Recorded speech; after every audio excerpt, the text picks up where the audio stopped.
Expand your vocabulary with our Core 2000 Words ebook. It's free and packed with essential expressions that you'll use on a daily basis. Start building your vocabulary today. Click the link in the description below to download your free Arabic ebook before it's gone.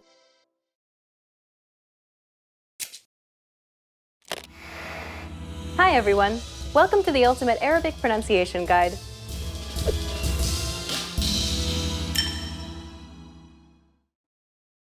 In this series, you'll master Arabic pronunciation. Proper pronunciation is essential in Arabic, and in this series, you'll learn it in a fast, comprehensive, and easy way.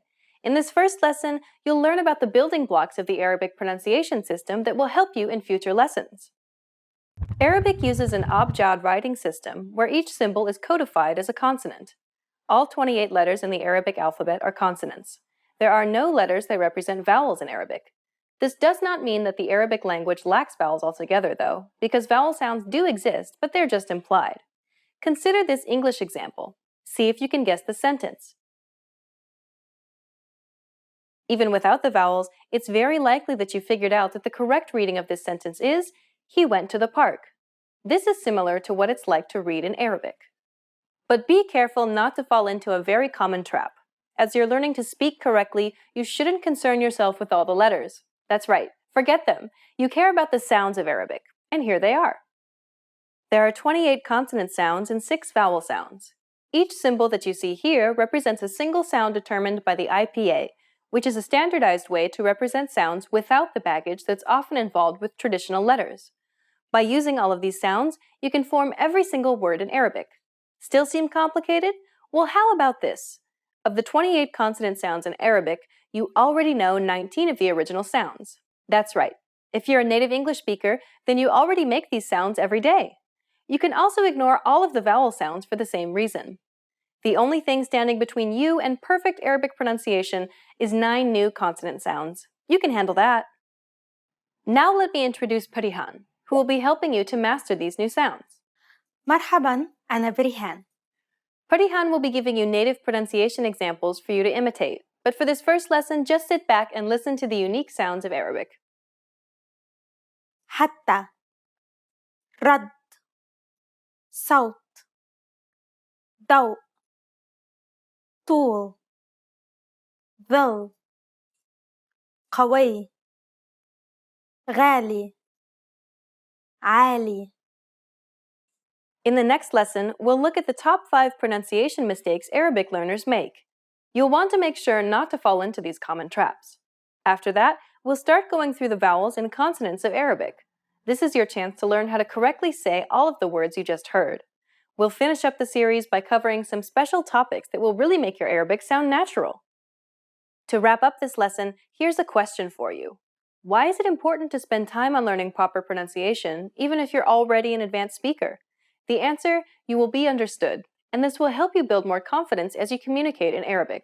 As beginners, you're creating a strong foundation to build on.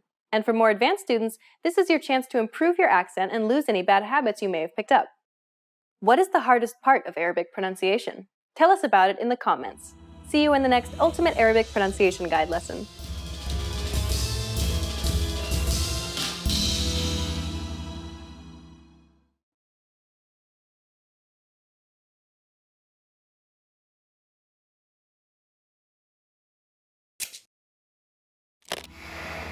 Hi everyone! Welcome to the Ultimate Arabic Pronunciation Guide.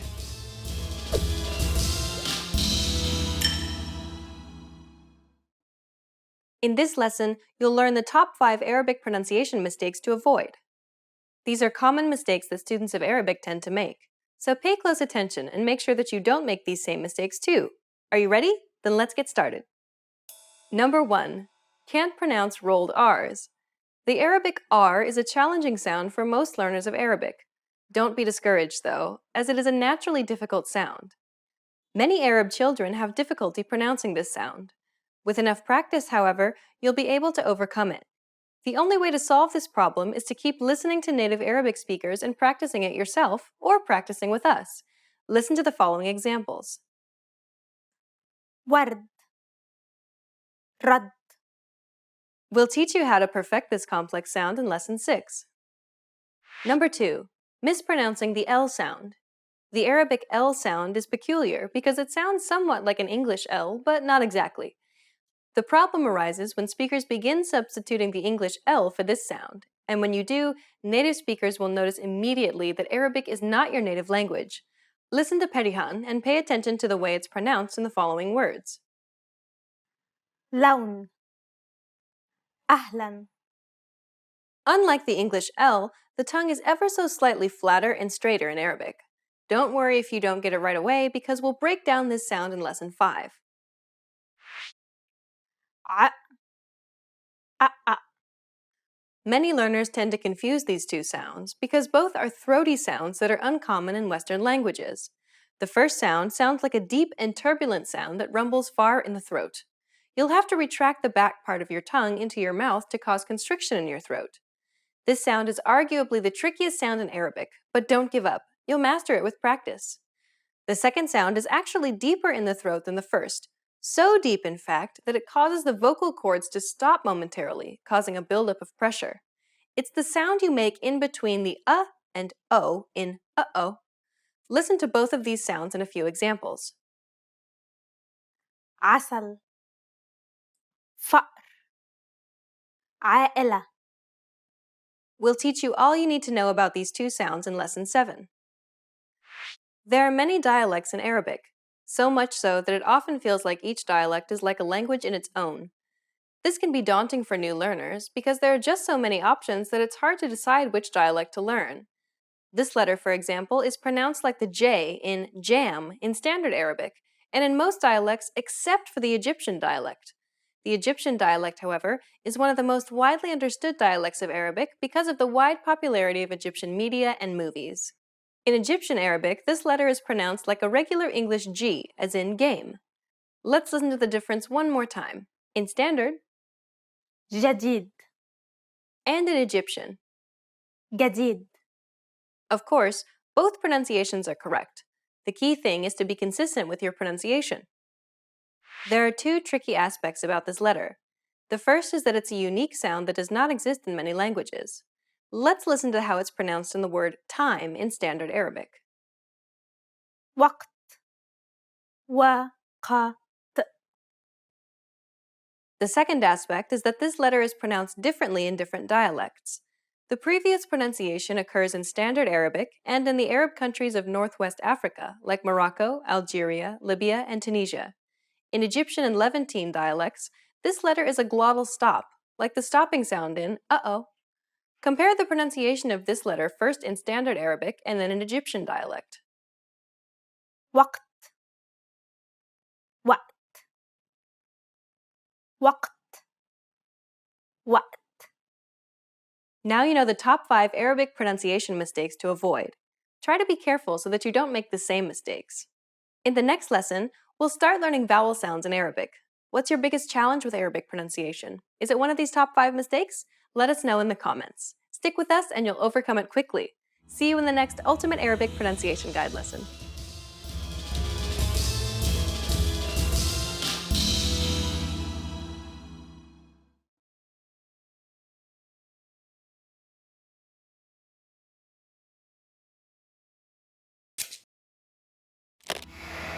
Hi everyone! Welcome to the Ultimate Arabic Pronunciation Guide.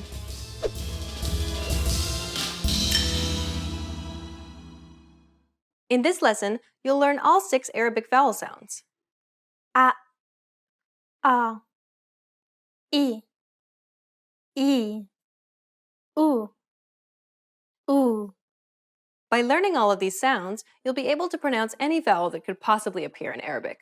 Are you ready? Then let's get started. The first vowel sound is أ أمل شمس هرم It's identical to the A in apple. Be sure to pronounce it nice and short. أ أ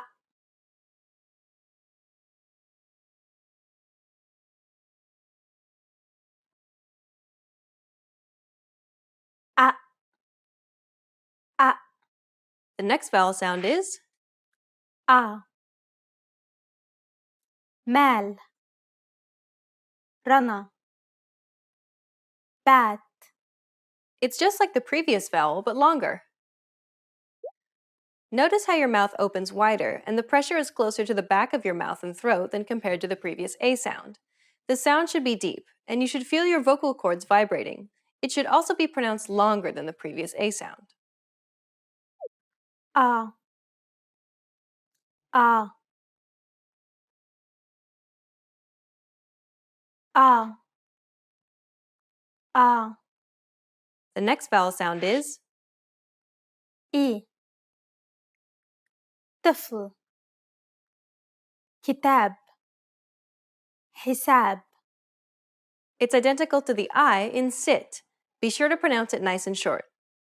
إي. إي. إي. إي. The next vowel sound is إي. ميعاد. فريد. حديد.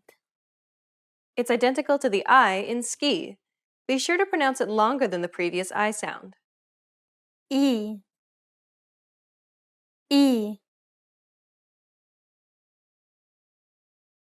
إي. إي. The next vowel sound is أو. سم. هدهد. مفيد. It's identical to the U in put. Be sure to pronounce it nice and short. أو. أو. أو. أو. The last vowel sound is أو. جنون. فنون. بدون. It's identical to the OU in U. Be sure to pronounce it longer than the previous U sound. أو. أو. أو. أو. Well done! You've just learned all 6 vowel sounds in Arabic. With these sounds, you can pronounce any vowel that could possibly appear in the Arabic language. Isn't that great? Which vowel sound was the most difficult for you to pronounce? Let us know in the comments. In the next lesson, you'll start learning consonant sounds. See you in the next Ultimate Arabic Pronunciation Guide lesson.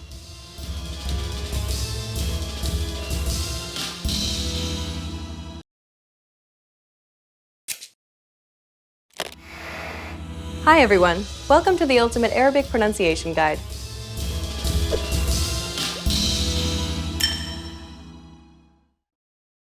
In this lesson, you'll learn 7 Arabic consonant sounds. ب. د. ض. ج. ذ. ظ. ف. Are you ready? Then let's get started. The first consonant is ب. باب. بيت. جبل. It's identical to the B in buy or book. ب. ب.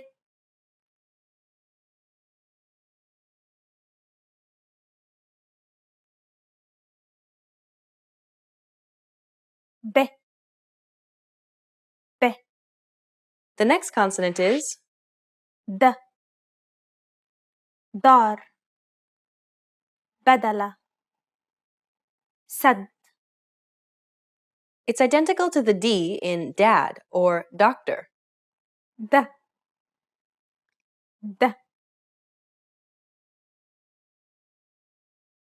د. د. The next consonant is ض. ضم. مضر. ضد.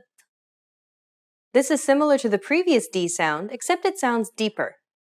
There are 4 pairs of consonants that each have an ordinary pronunciation, like the previous D sound that we just heard, and a corresponding dark version. This is the dark counterpart to the previous consonant. Observe the difference between the D sound in the English word daunting, which is very close to this dark sound, as opposed to the D in the word dad. To produce the dark variety, build up pressure at the point of contact and at the same time retract the root of your tongue a little to constrict your throat muscles and then release the air emphatically. This should give you a darker sound. Listen to Perihan. ض ض ض ض The next consonant is ج جمل مسجد جميل It's identical to the J in job or judge. ج ج ج ج The next consonant is ز لذيذ ذكي ذئب It's identical to the TH sound in this or that. ذ ذ ذ ذ The next consonant is ظ ظرف ظريف أبو ظبي. This is the dark counterpart to the previous consonant. Build up the pressure at the point of contact and then release the air forcefully. Remember to retract the root of your tongue to constrict your throat a little. This should create a narrow channel from the base of your throat all the way to the front of your mouth. Listen to Perihan. ظ ظ ظ ظ The final consonant sound for this lesson is ف فتى فيل مفيد It's identical to the F in find or forest. ف ف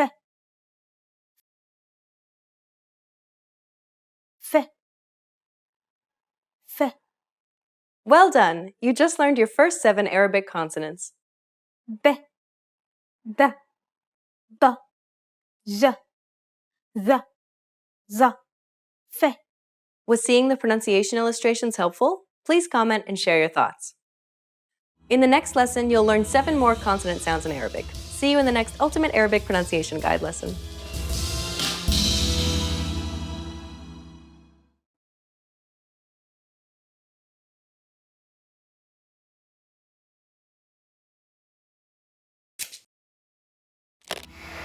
Hi everyone! Welcome to the Ultimate Arabic Pronunciation Guide.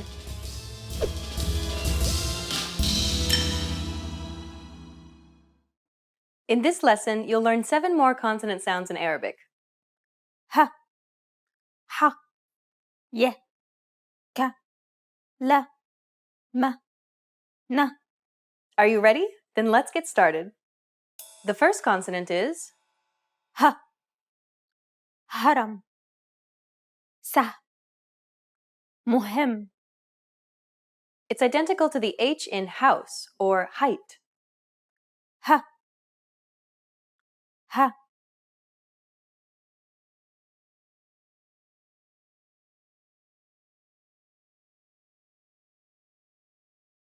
ه ه. The next consonant is ح حال حار محل. This sound does not exist in English. It sounds a bit like you're clearing your throat. You should feel like you're pronouncing an H sound with some friction. You should feel some pressure at the back of your mouth near your throat area. One trick to produce this sound is to push your tongue as far back in your mouth as you can and then say the word hot. Listen to Perihan. ح ح ح ح. The next consonant is ي يد ذيل يقول. It's identical to the Y in yes or yoke. ي ي ي ي. The next consonant is ك كريم كلب ملك. It's identical to the K in kite or kangaroo.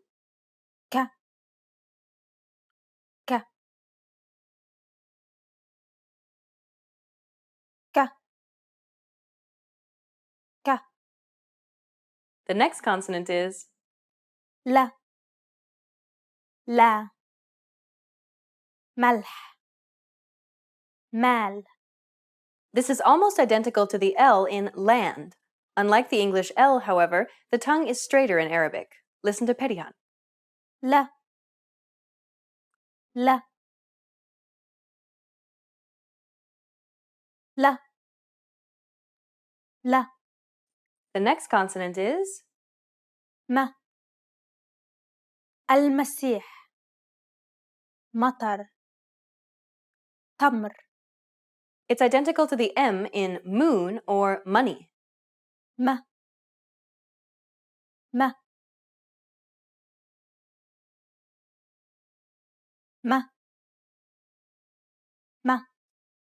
The final consonant sound for this lesson is ن نور نمل زمن. It's identical to the N in noon or nice. ن ن ن ن. Well done! You just learned another 7 Arabic consonants. ه ح ي ك ل م ن. Are there more familiar sounds than you expected? Let us know if you have questions in the comments. In the next lesson, you'll learn another 7 consonants in Arabic. See you in the next Ultimate Arabic Pronunciation Guide lesson.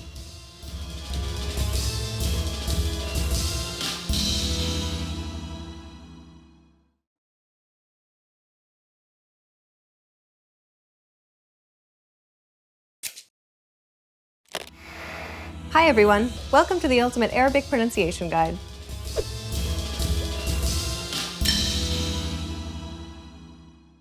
In this lesson, you'll learn 7 more consonant sounds in Arabic. ث ق ر س ص ش ت. Are you ready? Then let's get started. The first consonant is ث ثور ثعبان ثوب. It's identical to the th sound in thin or myth. ث ث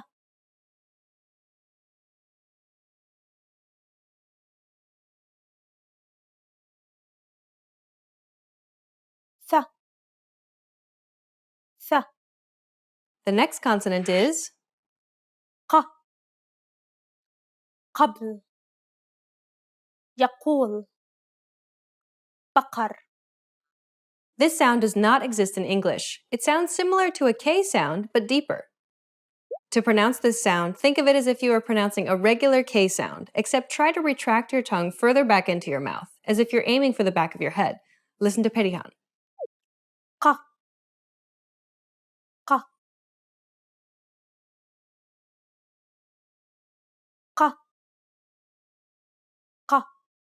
The next consonant is ر رمل كرة أمريكي. This is also known as a rolled R, or a Spanish R. Contact the gums directly behind your top teeth with the tip of your tongue, build pressure behind your gums, and then flick your tongue upwards rapidly to release. The small passage created by your gums and tongue should open and close rapidly, as if your tongue is fluttering or vibrating against the gums. It sounds almost like a rapid D sound. When building up pressure behind the tip of your tongue, rapidly brush the tip up and back against the gum ridge. As you do so, you should feel a vibrating sensation behind your gum ridge. It's like striking your gum ridge and then again behind the gum ridge with the tip of your tongue in one quick up and back motion. One useful trick is to repeat the word butter or ladder really, really quickly. This will help you to get the tapping or flicking sensation. Yet another trick is to think of olden day movies. Do you remember how Dracula first introduced himself? Like Doracula. Try to say it like this multiple times. You want to focus on the D and R sound in the word Dracula. This very quick transitioning from the D to the R can sometimes allow you to pronounce the rolled R sound. Okay, let's break down this sound. Listen to Perihan. ر را را را The next consonant is س كسر رسم نسيت It's identical to the S sound in say or snake. س س س س The next consonant is ص الصين مصير صباح This is the dark counterpart to the previous consonant. It's closer to the S sound in the word saw than the S in see. Build up the pressure at the point of contact and then release the air forcefully. Remember to retract the root of your tongue to constrict your throat a little. This should create a narrow channel from the base of your throat all the way to the front of your mouth. Extruding your lips may also help with the pronunciation of this sound. Listen to Perihan. ص ص ص ص The next consonant is ش شر شهر كشري It's identical to the sh sound in ship or shy. ش ش ش ش The final consonant sound for this lesson is ت تمر تحت متى it's identical to the T in take or tame. ت ت ت ت Well done! You just learned another 7 Arabic consonants. ث ق ر س ص ش ت Was the explanation for the rolled R helpful? Do you know any other tricks to help you pronounce this sound? Share your tips in the comments. In the next lesson, you'll learn the final 7 consonants in Arabic. See you in the next Ultimate Arabic Pronunciation Guide lesson.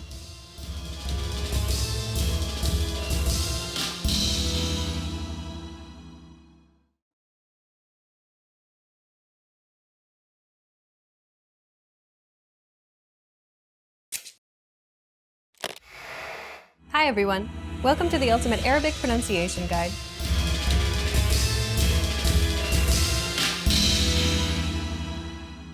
In this lesson, you'll learn the final 7 consonant sounds in Arabic. ط و خ غ ز ع أ Are you ready? Then let's get started. The first consonant is ط طول مطر قطار This is the dark counterpart to the T sound. Build up the pressure at the point of contact and then release the air forcefully. Remember to retract the root of your tongue to constrict your throat a little. This should create a narrow channel from the base of your throat all the way to the front of your mouth. Listen to Perihan. ط ط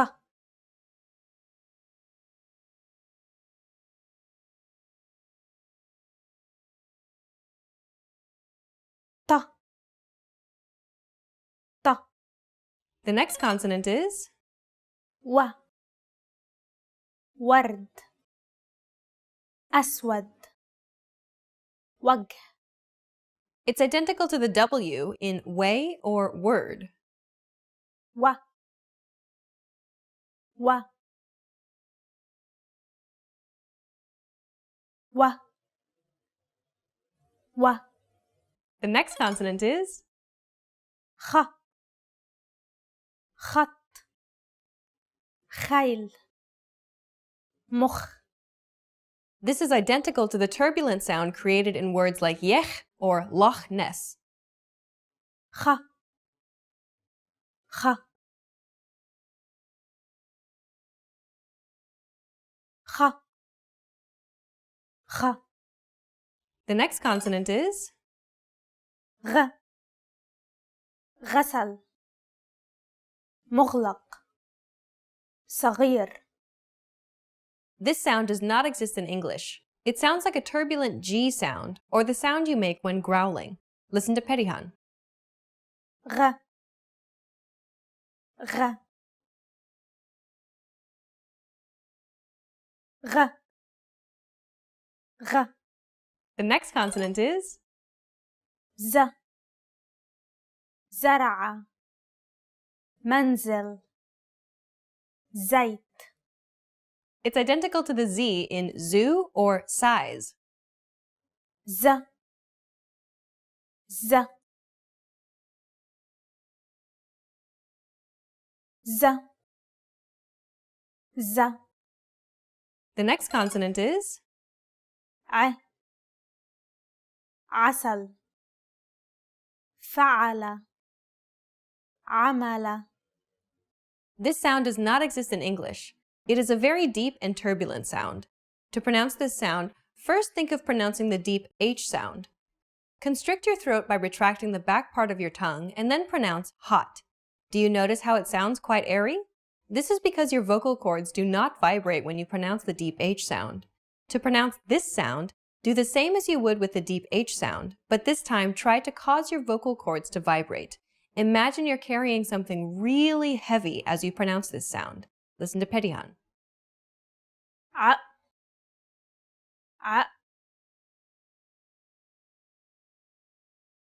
ع ع. And the final consonant sound is أ أ. خطأ سيء مساء. this sound, or arguably lack of sound, is produced by obstructing the airflow in the vocal tract, and that's why it's called a glottal stop. You can pronounce it by contracting your throat muscles quickly to obstruct the airflow and then releasing the pressure abruptly. Because the vocal cords are held tightly together, this prevents them from vibrating, so you should not hear anything for a short period of time. When you say uh-oh, for example, the abrupt pause between the and o is this consonant sound. Listen to Perihan. أ أ أ أ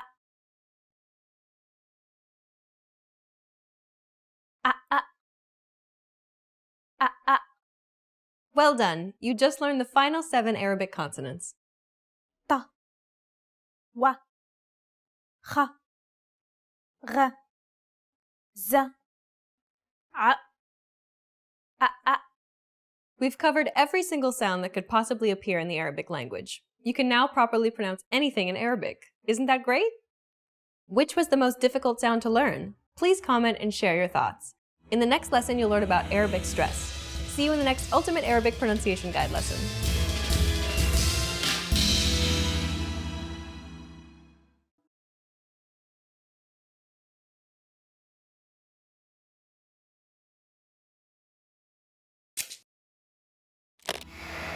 Hi everyone! Welcome to the Ultimate Arabic Pronunciation Guide.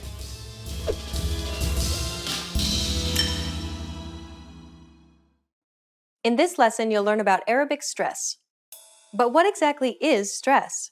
Stress refers to the prominence or relative emphasis placed on certain syllables in a word. When you say the word unbelievable, for example, do you notice how the li is accentuated? That's because it's pronounced longer and louder than any other syllable in the word, and this is what we refer to as stress. Stress is essential for proper pronunciation and communication because it affects the meaning of a word or sentence. Consider some examples in English. If you were to say desert when you mean dessert, or project when you mean project, or how about present when you actually meant present, do you see how confusing it could be? Stress is just as important in Arabic as it is in English.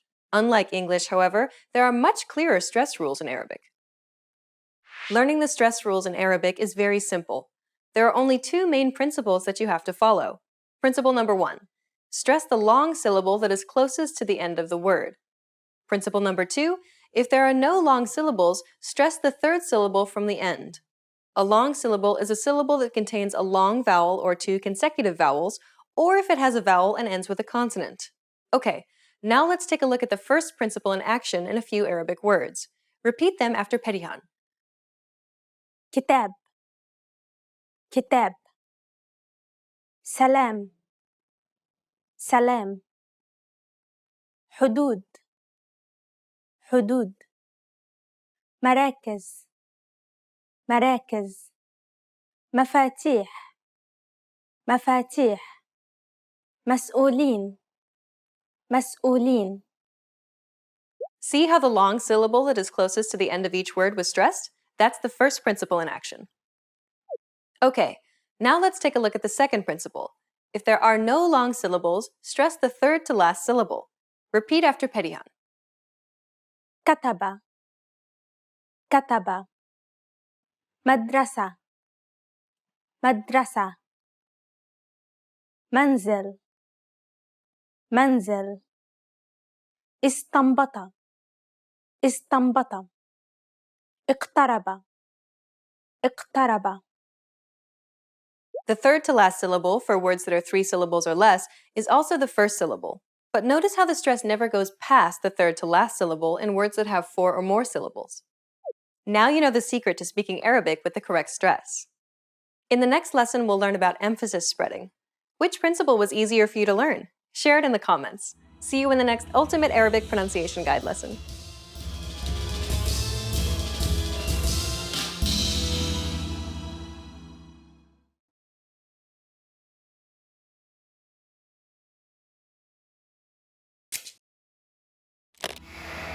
Hi everyone, welcome to the Ultimate Arabic Pronunciation Guide.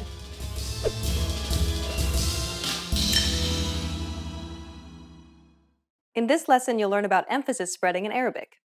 Emphasis spreading is the term used to describe the effect that emphatic or dark letters have on letters adjacent to them. In the presence of a dark letter, the letters around them will sound deeper than normal. Consider the following. زاهر ظاهر. Did you notice how the long A is pronounced differently in each example? Listen to it again. زاهر ظاهر. The long A in the second example sounds deeper than the first. This is due to the presence of the dark letter impacting on the adjacent vowel. Let's take a look at another example. دائم ضابط. The first example is pronounced as expected. In the second example, however, the long A is once again pronounced deeply. The preceding letters were affected too. Just as the dark letter had affected the long A, it can just as easily affect any long vowel or consonant. Emphasis spreading is typically a natural process. However, learners tend to be more resistant to the natural flow of language because they are afraid of breaking rules. This often causes their speech to be more rigid and unnatural. If you want to be fluent in Arabic, you need to relax and give in to the nature of dark letters and emphatic spreading. Let's continue. This time, repeat after Perihan. مكتب مطلب. Your turn. One more time. مكتب مطلب مزدهر مظلم مزدهر مظلم. Emphatic spreading can also cause consonants that have a dark counterpart to be pronounced as the dark variety. تطعيم تطعيم. Notice how this word is spelled with a regular T and with a dark T, but listen to the pronunciation. تطعيم تطعيم. It's as though both of the T's were dark. It's actually easier to pronounce both of them dark as opposed to pronouncing one soft and one dark. This is especially the case in rapid everyday speech. متطور متطور. The same thing applies here. متطور متطور. Okay, last one. استصلاح استصلاح. The first S is pronounced dark despite what is written. استصلاح استصلاح. In this lesson, you learned about emphasis spreading in Arabic. In the next lesson, we'll review everything that we've learned in this series and test you on it all. Can you think of any words that are pronounced differently to how they're spelled in your language? Let us know in the comments. See you in the next Ultimate Arabic Pronunciation Guide.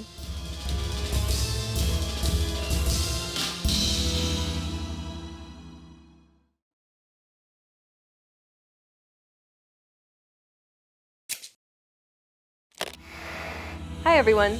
Welcome to the Ultimate Arabic Pronunciation Guide.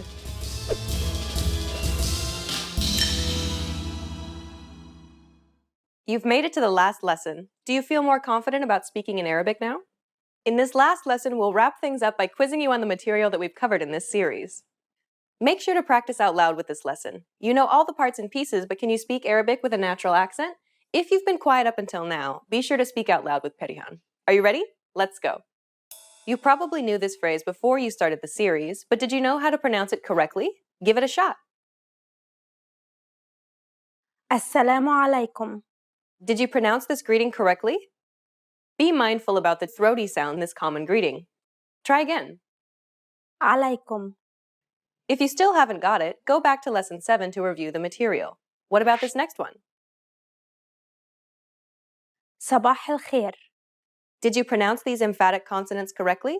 Remember, to produce a dark consonant, build up pressure at the point of contact and constrict your throat. Listen to it again. صباح الخير. We covered the emphatic S sound in Lesson 6. Okay, let's move on. Which syllable should you stress in this example? استقبل. Do you recall the second principle? If there are no long syllables, stress the third to last syllable. Try one more time. استقبل. We covered stress in Lesson 8. Here's the last one. مستطيل. The emphatic spreading of the dark letter causes the letters adjacent to it to sound deeper than normal. This is why the first consonant is pronounced dark instead of what is written. We talked about this in the previous lesson. Try it one last time. مستطيل. How did it go?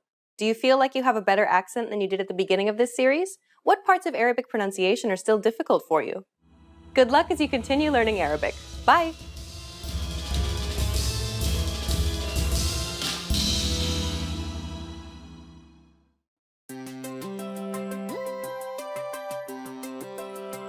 Hi everyone, I'm Alicia. Welcome to Conversational Phrases. We've found that the best way to learn a language is to speak it from day one. And the best way to start speaking is to learn phrases that you'll use in real conversations. Today, we'll learn conversational phrases about occupations. After watching this video, you'll be able to talk about your job and ask what somebody does for a living. And if you want to learn more vocabulary, phrases, and example sentences you can use in real-life situations, click the link in the description to download your occupation PDF cheat sheet for free. Now, let's take a look at some conversational phrases.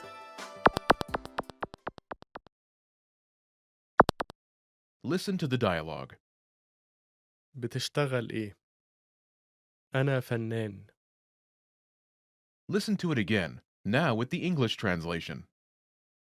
بتشتغل إيه؟ What do you do? أنا فنان. I'm an artist. First of all, you need to learn how to say, what do you do? That's. بتشتغل إيه؟ Listen to it again. بتشتغل إيه؟ بتشتغل إيه؟ Now, how do you answer this question? This is the pattern you'll need. أنا Your occupation. I'm a, an, your occupation. For example, I'm an artist. أنا فنان. أنا فنان.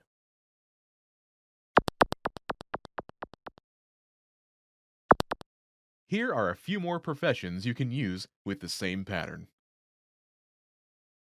Police officer, ضابط شرطة. ضابط شرطة. ضابطة شرطة. ضابطة شرطة. teacher, مدرس. مدرس. مدرسة مدرسة doctor, طبيب. طبيب. طبيبة طبيبة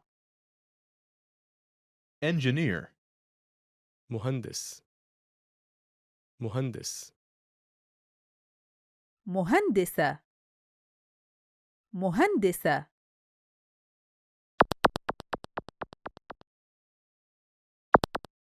Now, listen to some examples. بتشتغل إيه؟ أنا مدرس. بتشتغل إيه؟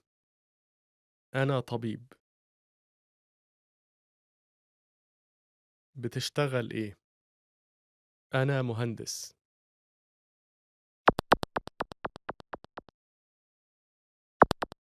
Okay, now it's your turn. Do you remember how to say, "What do you do?"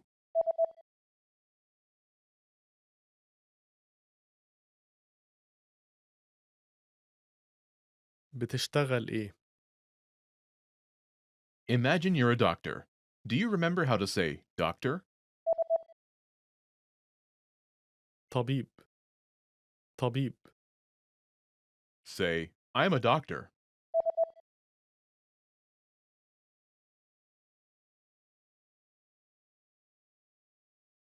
أنا طبيب. Now answer the question saying that you are a doctor. بتشتغل إيه؟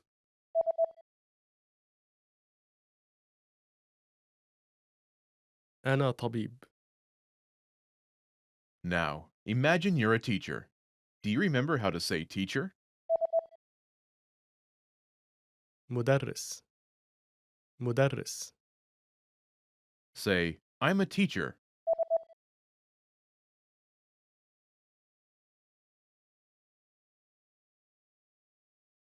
أنا مدرس. Now, answer the question saying that you are a teacher. بتشتغل إيه؟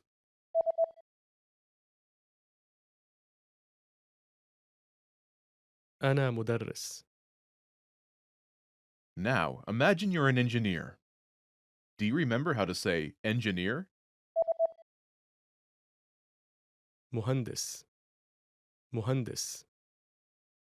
Say, "I'm an engineer."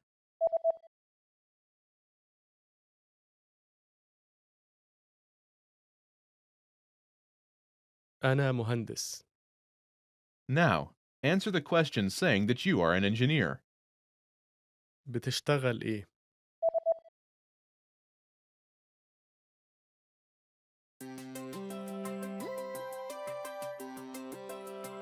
Hey everyone, Alicia here. Welcome to Conversational Phrases. We've found that the best way to learn a language is to speak it from day one. And the best way to start speaking is to learn phrases that you'll use in real conversations. In this lesson, we'll learn conversational phrases to answer the question, "How's your mother?" After watching this video, you'll be able to talk about well-being and ask how someone is doing. And if you want to learn more vocabulary, phrases, and example sentences you can use in real-life situations, click the link in the description to download your Conversation About Family Well-Being PDF cheat sheet for free. Now let's take a look at some conversational phrases.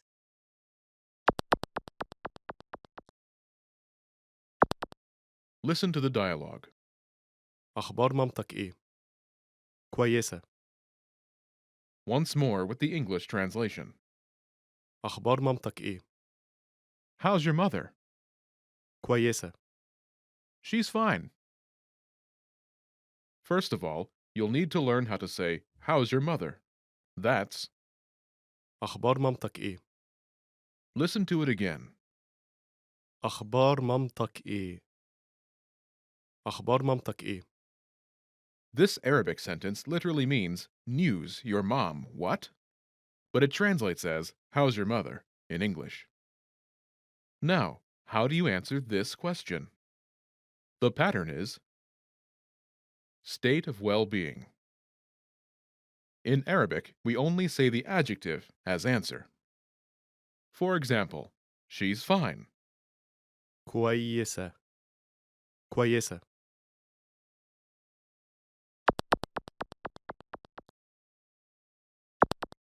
Here are a few expressions related to well-being that you can use with this pattern. Great, كويسة جدا. كويسة جدا. fine, كويسة. كويسة. so-so, نص نص. نص نص. not good, مش كويسة مش كويسة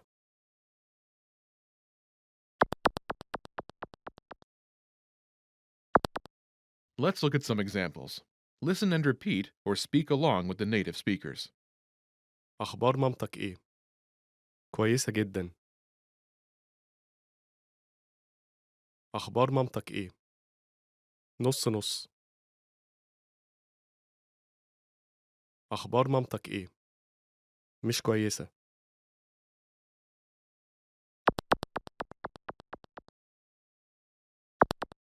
Okay, now it's your turn. Do you remember how to say, "How's your mother?"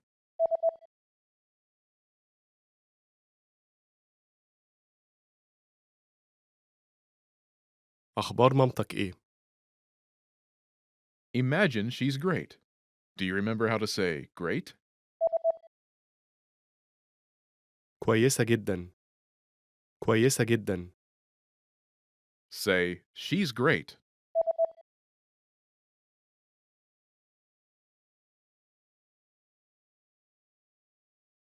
كويسة جدا Now, answer the question saying, "She's great." أخبار مامتك إيه؟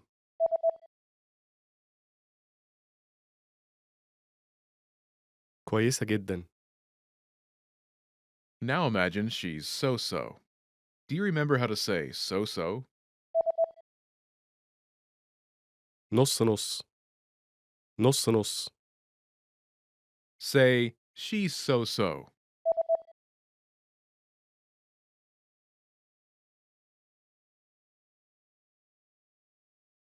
نص نص Now, answer the question saying, "She's so-so." أخبار مامتك إيه؟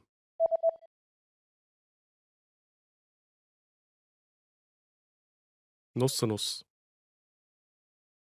Now imagine she's not good. Do you remember how to say, "Not good"?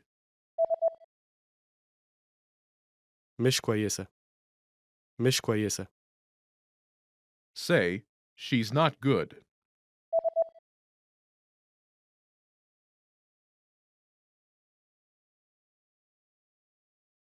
مش كويسة Now, answer the question saying, "She's not good." أخبار مامتك إيه؟ Most people who learn a foreign language learn it so that they can one day have real-life conversations with native speakers.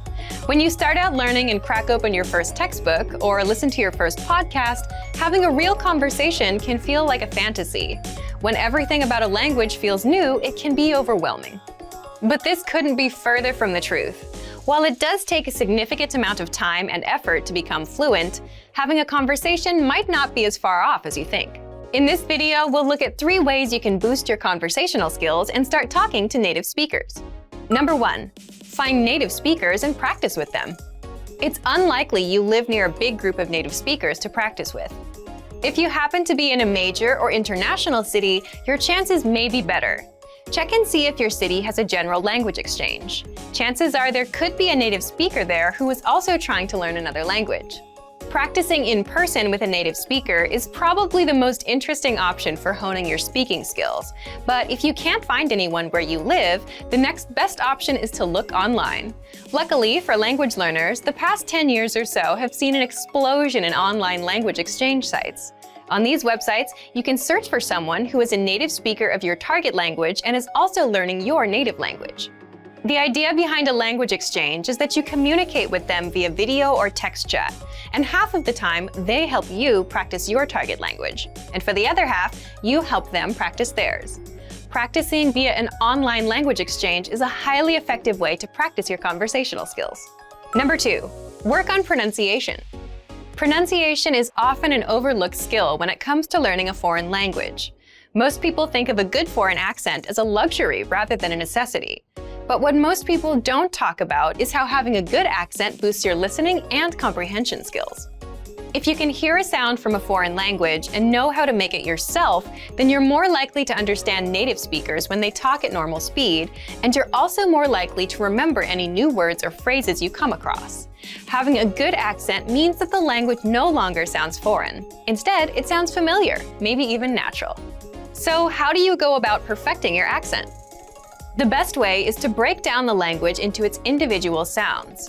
Make note of any sounds that are the same or similar to your native language and of those that are different. Of the sounds that are different, spend your time practicing the ones that you find the hardest to say correctly. After you're comfortable with the individual sounds, you can start linking together words and phrases. This is where accent practice starts to get really fun and interesting. Get your hands on some native speaker audio from a TV show, song, or podcast. Play the audio back and listen closely a few times. Take note of how words blend together in speech. Then, do your best to imitate what you hear, trying to match the speaker's emphasis and intonation. Our language learning program's playback feature is perfect for this. Record yourself and compare it to the original recording. Rinse and repeat until you're comfortable with the audio selection, and then move on to something more difficult. This is how you can break through the accent barrier and really start to make the language your own. Number 3, learn phrases, not just individual words. Learning grammar and individual words is great, but it's not the only approach you should take if you want to speak fluently. In addition to your regular grammar and vocabulary, try learning whole phrases, even if you aren't totally sure how they work grammatically. Learn phrases that are specific to your needs.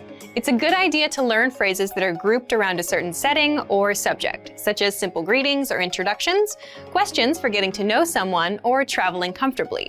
You can even learn filler phrases, which you can use so that you have something to say when, well, you don't know what to say. Learning phrases like this will help you become conversational faster. You may not understand what you're saying literally, but as long as you know the general meaning behind the phrase and know when to use it, you'll be able to talk like a native. Eventually, your knowledge of grammar and vocabulary should catch up with the phrases you know. Learning a new language should feel like an adventure. There will be plateaus and periods in your learning where it feels like you're hitting a wall, but being able to speak with native speakers and have real conversations will help you combat language fatigue. After all, talking to someone face-to-face in a foreign language is one of the main reasons we start learning in the first place. And for even more ways to gain conversation skills, check out our complete language learning program. Sign up for your free lifetime account by clicking on the link in the description. Get tons of resources to have you speaking in your target language. And if you enjoyed these tips, hit the like button, share the video with anyone who's trying to learn a new language, and subscribe to our channel. We release new videos every week. I'll see you next time. Bye! Want to speed up your language learning? Take your very first lesson with us. You'll start speaking in minutes and master real conversations. Sign up for your free lifetime account.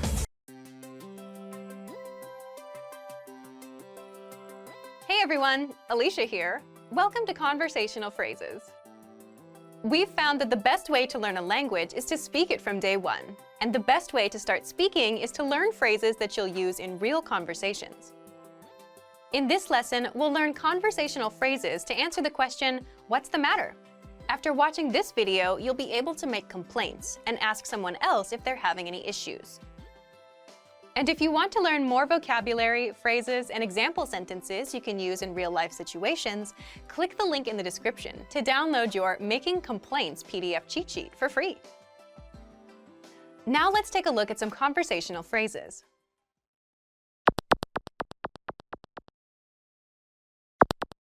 Listen to the dialogue.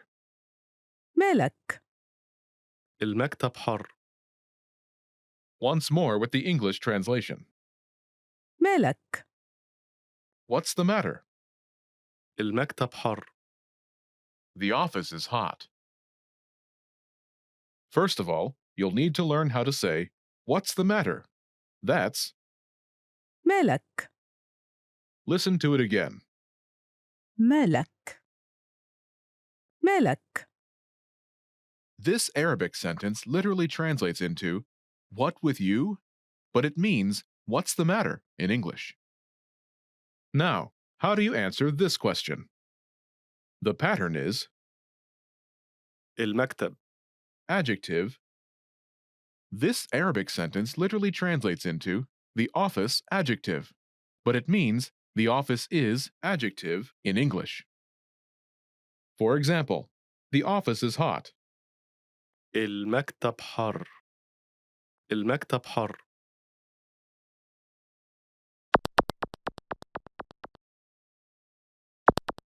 Here are a few more examples you can use with the same pattern to make complaints. Hot. حر حر cold, برد برد noisy, دوشة دوشة dirty, مش نظيف مش نظيف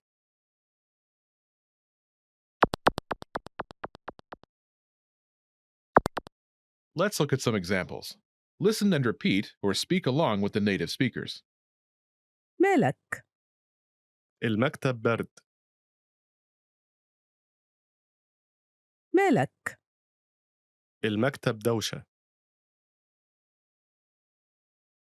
مالك؟ المكتب مش نظيف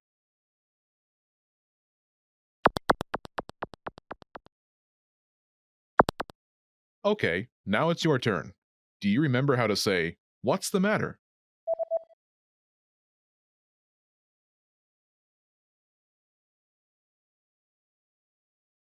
مالك؟ Imagine the office is cold. Do you remember how to say cold?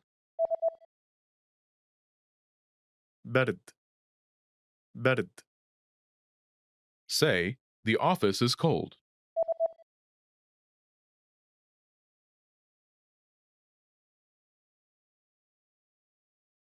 المكتب برد Now answer the question saying the office is cold.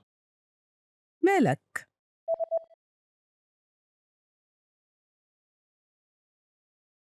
المكتب برد Now imagine the office is noisy. Do you remember how to say noisy? دوشة دوشة Say, the office is noisy.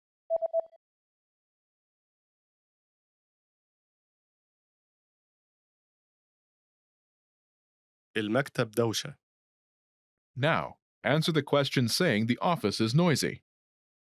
مالك؟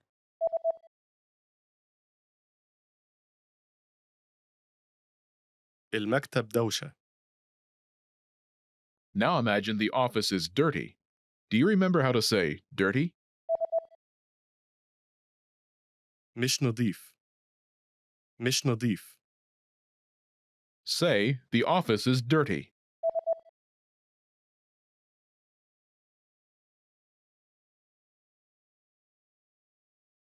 المكتب مش نظيف Now answer the question saying the office is dirty. مالك؟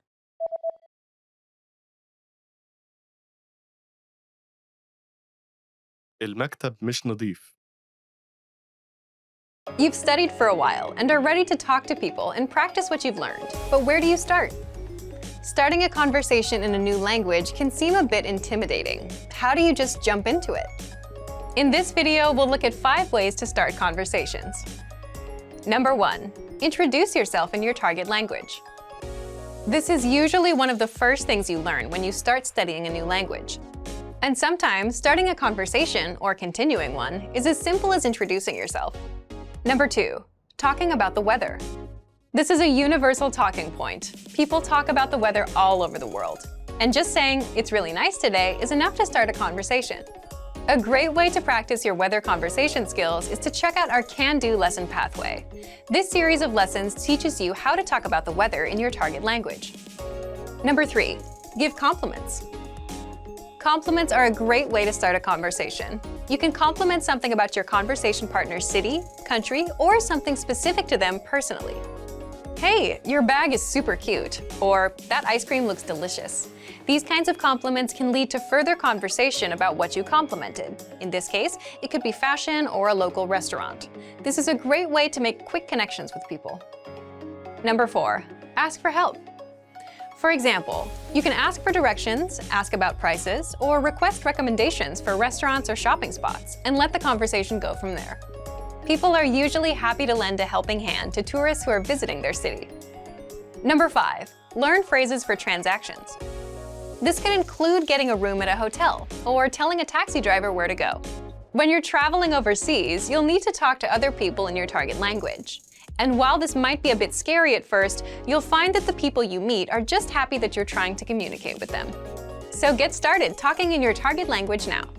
For even more tips on how to start conversations, check out our complete language learning program. Sign up for your free lifetime account by clicking on the link in the description. Get tons of resources to have you speaking in your target language. And if you enjoyed these tips, hit the like button, share the video with anyone who's trying to learn a new language, and subscribe to our channel. We release new videos every week. I'll see you next time. Bye!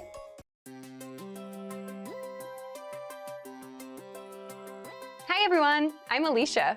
Welcome to Conversational Phrases. We've found that the best way to learn a language is to speak it from day one. And the best way to start speaking is to learn phrases that you'll use in real conversations. In this lesson, you'll learn conversational phrases to ask and answer the question, how do you say this?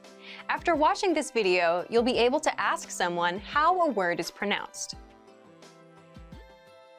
And if you want to learn more vocabulary, phrases, and example sentences you can use in real-life situations, click the link in the description to download your How to Say Something PDF cheat sheet for free.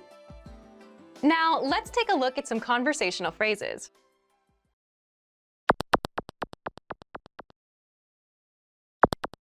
Listen to the dialogue. بنقول دي إزاي؟ بنقولها كده جراج. Once more with the English translation. بنقول دي إزاي؟ How do you say this? بنقولها كده جراج. It's parking lot. First of all, you'll need to learn how to say, how do you say this? That's, بنقول دي إزاي؟ listen to it again. بنقول دي إزاي؟ بنقول دي إزاي؟ This Arabic sentence literally translates as, you say this how? But it means, how do you say this?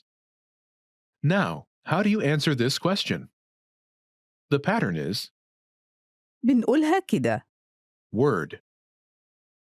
This Arabic sentence literally translates into, we say it like this, word. But it means, it's word in English. For example, it's parking lot. بنقولها كده جراج. بنقولها كده جراج.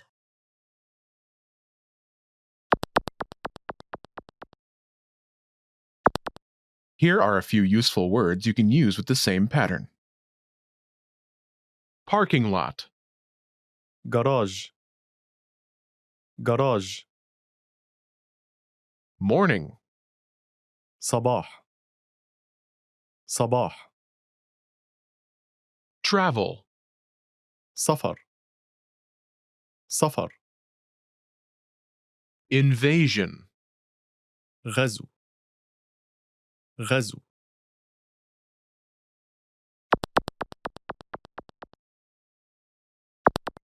Let's look at some examples. Listen and repeat or speak along with the native speakers. بنقول دي إزاي؟ بنقولها كده صباح بنقول دي إزاي؟ بنقولها كده سفر بنقول دي إزاي؟ بنقولها كده غزو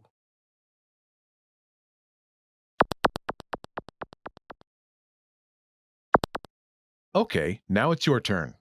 Do you remember how to say, how do you say this?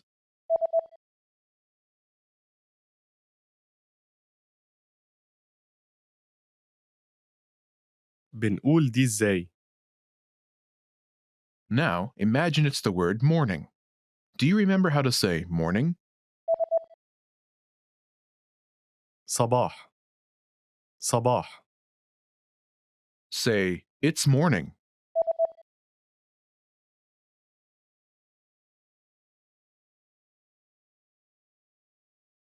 بنقولها كده صباح Now, answer the question saying it's morning. بنقول دي إزاي؟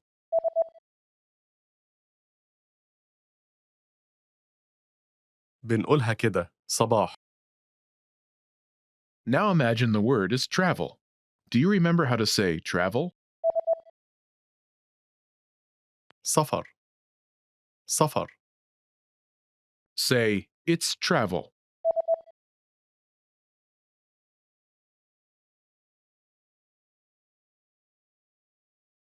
بنقولها كده سفر. Now, answer the question saying it's travel. بنقول دي إزاي؟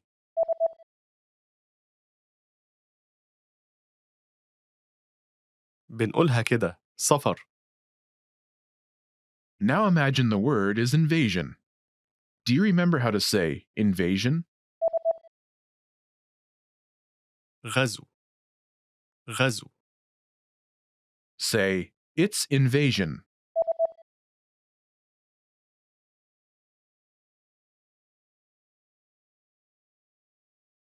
بنقولها كده غزو. Now answer the question saying it's invasion. بنقول دي إزاي؟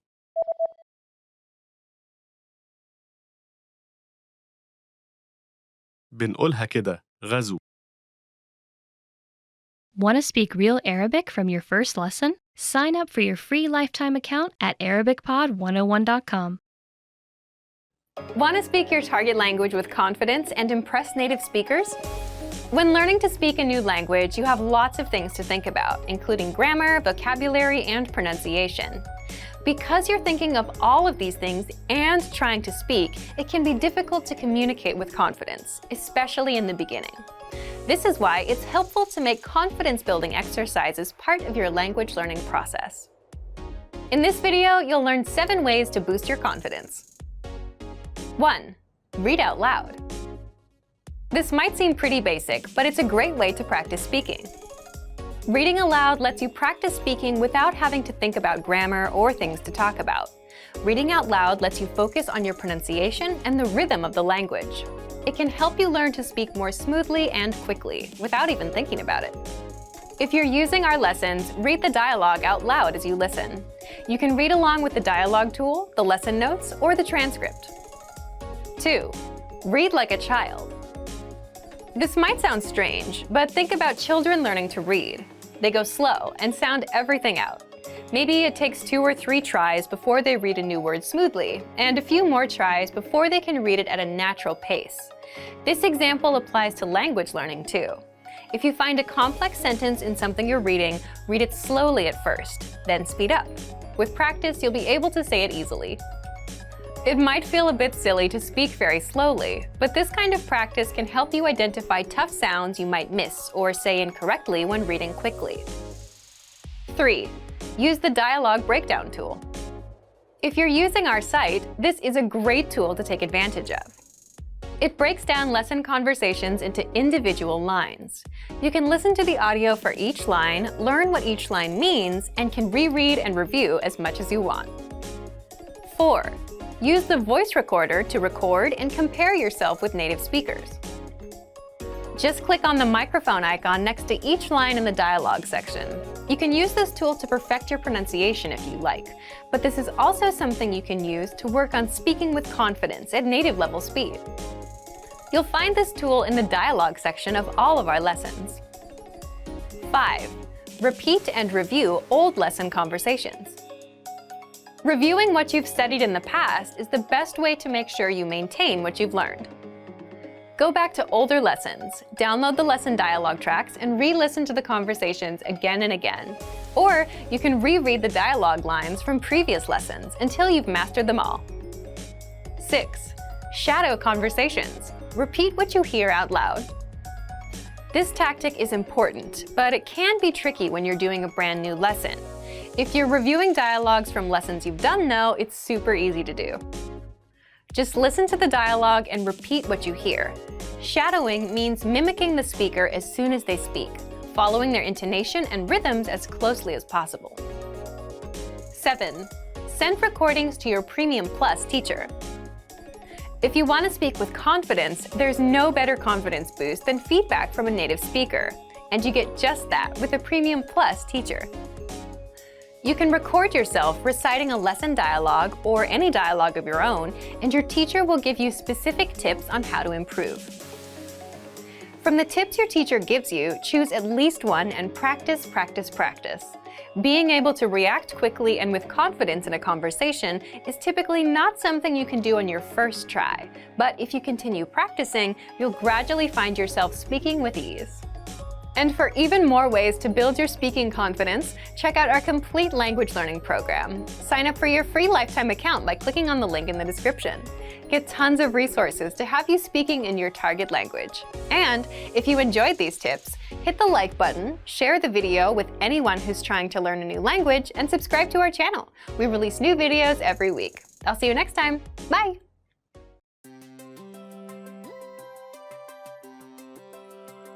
Hi everyone, I'm Alicia. Welcome to Conversational Phrases.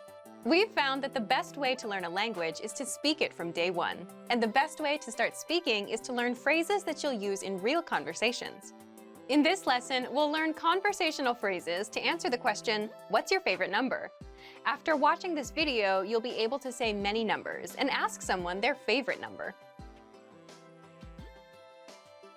And if you want to learn more vocabulary, phrases, and example sentences you can use in real-life situations, click the link in the description to download your Talking About Numbers PDF cheat sheet for free. Now, let's take a look at some conversational phrases.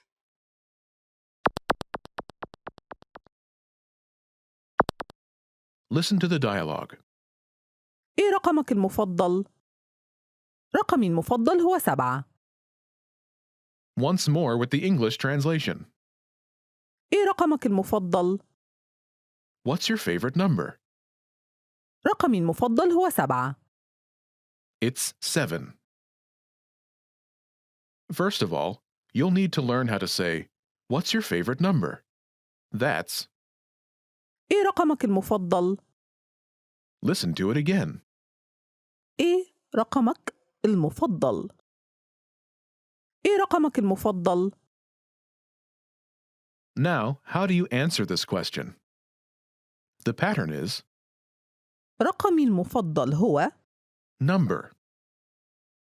This Arabic sentence literally translates into my favorite number is number, but it means its number. For example, it's 7. رقمي المفضل هو 7. رقمي المفضل هو 7.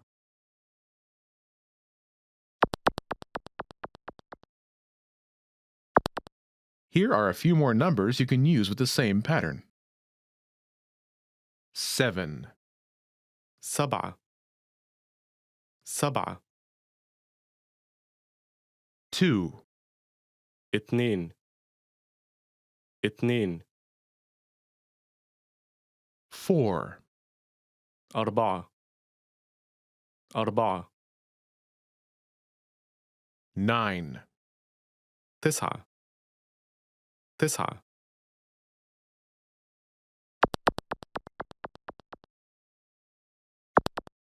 Let's look at some examples. Listen and repeat or speak along with the native speakers. إيه رقمك المفضل؟ رقمي المفضل هو 2 إيه رقمك المفضل؟ رقمي المفضل هو 4 إيه رقمك المفضل؟ رقمي المفضل هو 9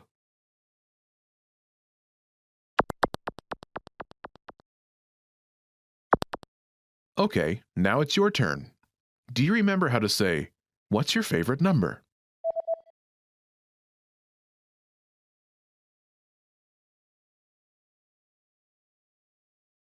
إيه رقمك المفضل؟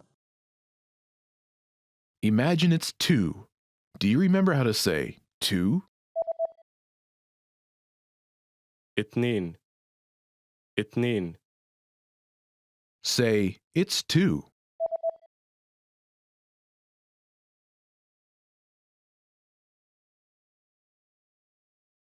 رقمي المفضل هو 2 Now answer the question saying, it's 2.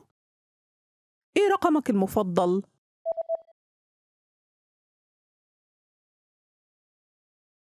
رقمي المفضل هو 2 Now imagine it's 4. Do you remember how to say 4? 4 4 Say, it's 4.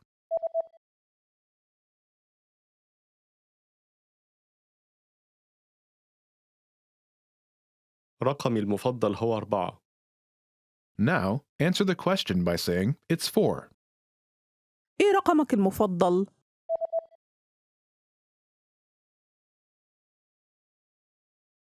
رقمي المفضل هو 4. Now, imagine it's 9. Do you remember how to say 9? 9. 9. Say, it's 9.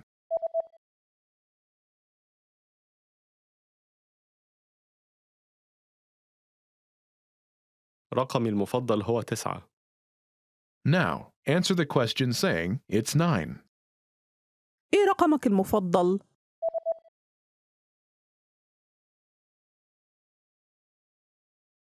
رقمي المفضل هو 9.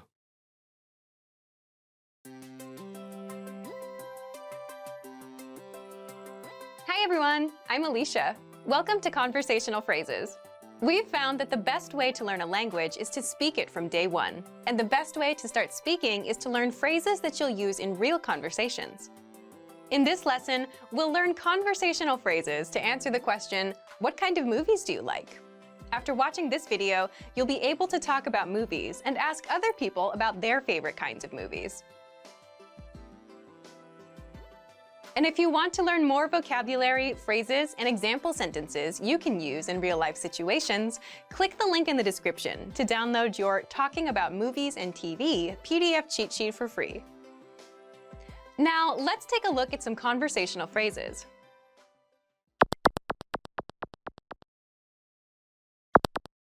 Listen to the dialogue. بتحبي أنهي نوع من الأفلام؟ بحب أفلام الرعب. Once more with the English translation. بتحبي أنهي نوع من الأفلام؟ What kind of movies do you like? بحب أفلام الرعب. I like horror movies. First of all, you'll need to learn how to say, what kind of movies do you like? That's, بتحبي أنهي نوع من الأفلام؟ listen to it again. بتحبي أنهي نوع من الأفلام؟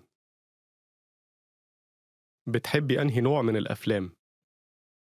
This Arabic sentence literally translates as, you like which kind of movies? But it means, what kind of movies do you like? Now, how do you answer this question?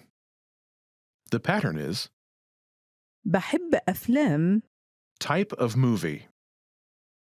This Arabic sentence literally translates as, I like the movies type of movie. But it means, I like type of movie movies. For example, I like horror movies. بحب أفلام الرعب. بحب أفلام الرعب.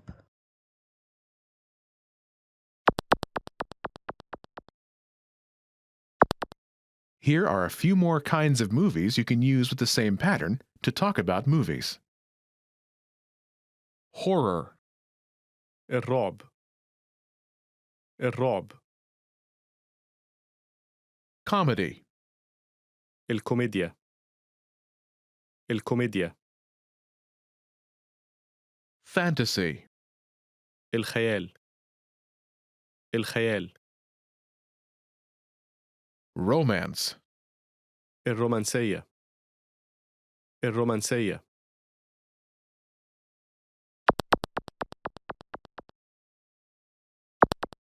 Let's look at some examples.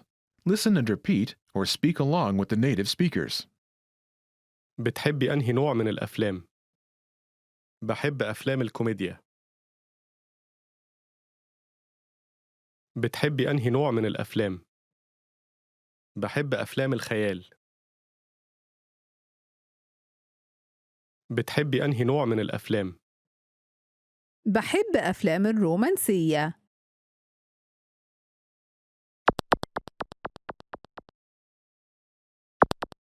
Okay, now it's your turn.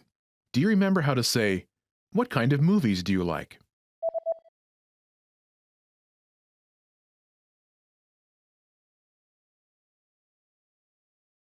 بتحبي أنهي نوع من الأفلام؟ Imagine you like comedies. Do you remember how to say comedy? الكوميديا. الكوميديا. Say, I like comedies.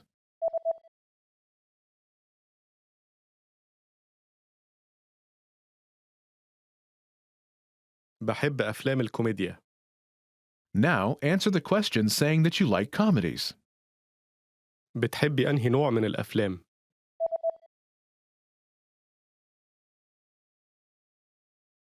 بحب أفلام الكوميديا. Now imagine that you like fantasy movies. Do you remember how to say fantasy? الخيال. الخيال. Say, I like fantasy movies.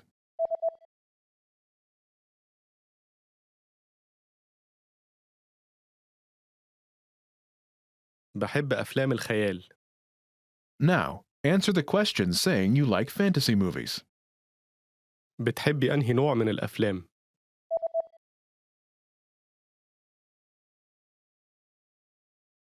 بحب أفلام الخيال. Now imagine you like romantic movies. Do you remember how to say romantic? الرومانسية. الرومانسية. Say, I like romantic movies.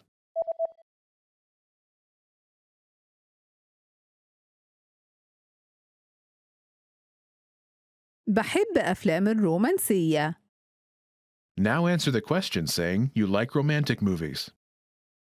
بتحبي أنهي نوع من الأفلام؟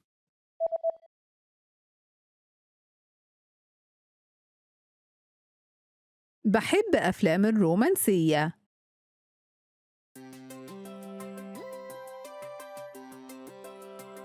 Hi everyone, I'm Alicia. Welcome to Conversational Phrases. We've found that the best way to learn a language is to speak it from day one. And the best way to start speaking is to learn phrases that you'll use in real conversations. In this lesson, you'll learn conversational phrases to answer the question, what are you doing during the holiday? After watching this video, you'll be able to talk about your holiday plans. And if you want to learn more vocabulary, phrases, and example sentences you can use in real-life situations, click the link in the description to download your National Holidays PDF cheat sheet for free. Now, let's take a look at some conversational phrases.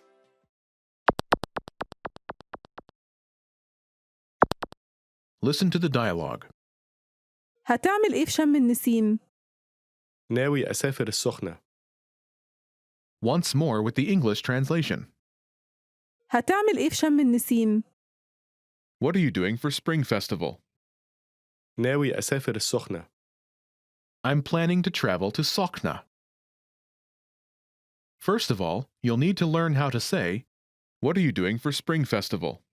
That's, هتعمل إيه في شم النسيم؟ the Spring Festival celebrates the beginning of spring. Listen to it again. هتعمل إيه في شم النسيم؟ هتعمل إيه في شم النسيم؟ This Arabic sentence literally translates as, you will do what in Spring Festival? But it means, what are you doing for Spring Festival? Now, how do you answer this question? The pattern is, ناوي. plan. This Arabic sentence literally translates as, planning, plan. But it means, I'm planning to plan. For example, I'm planning to travel to Sokhna. ناوي أسافر السخنة.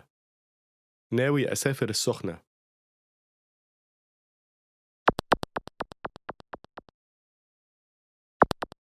Here are a few more phrases you can use with the same pattern to talk about your plans.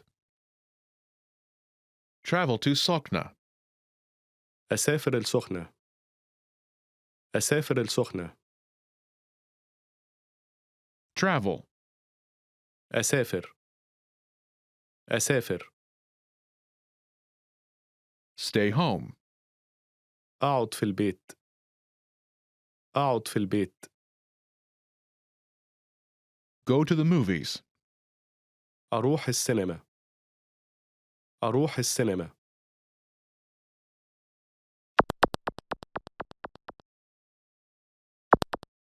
Let's look at some examples. Listen and repeat, or speak along with the native speakers. هتعمل إيه في شم النسيم؟ ناوي أسافر. هتعمل إيه في شم النسيم؟ ناوي أقعد في البيت. هتعمل إيه في شم النسيم؟ ناوي أروح السينما.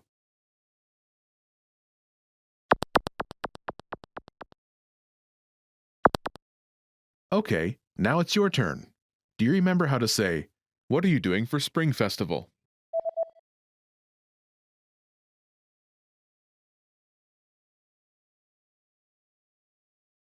هتعمل إيه في شم النسيم؟ Imagine you're planning to travel. Do you remember how to say travel? أسافر. أسافر. Say, I'm planning to travel.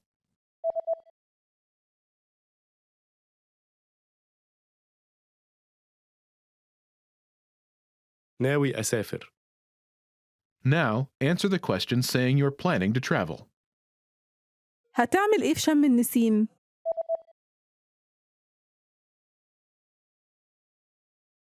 ناوي أسافر.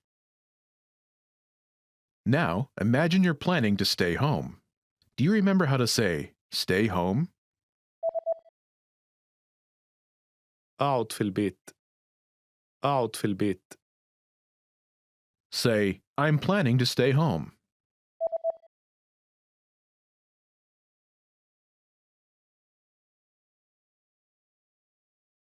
ناوي أقعد في البيت. Now, answer the question saying you're planning to stay home. هتعمل إيه في شم النسيم؟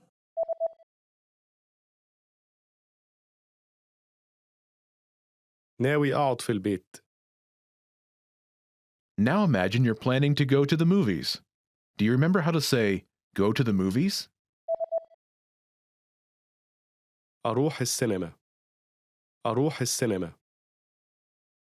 Say, I'm planning to go to the movies.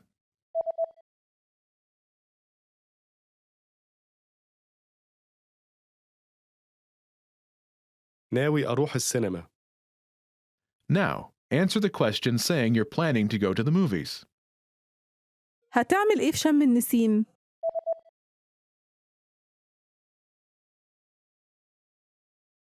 ناوي أروح السينما. Want to speak and understand more of your target language? If so, of course, you'll need to know more words and phrases than you do now. In this video, we'll cover 5 ways to master new words and phrases fast. Number 1, use our free vocabulary list. This is a free library of vocabulary and phrase lessons for all kinds of situations. You can learn words and phrases for current events, holidays like Halloween and Thanksgiving, and useful topics, like the top 10 ways to say hello, conversational phrases, and more. You'll learn phrases that you won't find in textbooks. If you want to learn extra fast, use the slideshow tool. Just tap or click on View Slideshow, then sit back and review the words and phrases. Find the vocabulary lists in the vocabulary drop-down menu on the site. These vocabulary lists are free for all users. Number 2, take the audio and video lessons. One of the best ways to learn new words is by hearing and using them in conversations. This is because it gives you the opportunity to understand how the words are actually used. In every lesson dialogue, you'll likely come across some words you don't know. But don't worry, because our teachers translate everything. When you hear the conversation again at the end of the lesson, you'll be familiar with the words you didn't know at first. Number 3, learn with our 2,000 most common words list. A quick question. How many words do you think you need for conversational fluency? 3,000? 5,000? It's actually not as many as you think. Language experts say you need about 1,500 words to reach conversational fluency.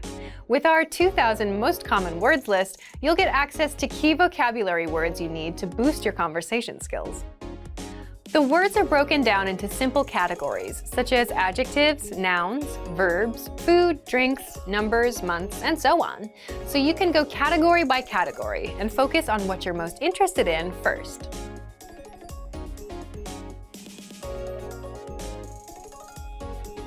With this tip, we're not talking about paper flashcards. We're talking about the smart flashcards that you can find in our premium study tools. This is an automatic system individualized for each member based on their study needs. First, you'll use the cards to check your knowledge. Then, according to your answers, the cards will be sorted according to which words you need more practice with. Words that you struggle with will be shown to you more and more. You'll see words that you know well less often. This system helps you study more efficiently. It displays the words you need to work on and knows when you should refresh your knowledge. This helps make sure you don't forget vocabulary. In every study session, these cards will help you refresh your memory on the words you learned last time and introduce new words. Number 5, use the words. After you learn a new word, using it right away is crucial to remembering it. So, when you're done with a lesson or a vocab list, here's something you can do. Leave a comment. Make up a sample sentence and post it in the comment section. Write it down in a notebook, or shadow the word with a lessons dialogue. Our language learning program is full of tools that can help you speak more. Just pick one and get started. If you want to unlock all of these study tools, check out our complete language learning program. Sign up for your free lifetime account by clicking on the link in the description. Get tons of resources to have you speaking in your target language. And if you enjoyed these tips, hit the like button, share the video with anyone who's trying to learn a new language, and subscribe to our channel. We release new videos every week. I'll see you next time. Bye!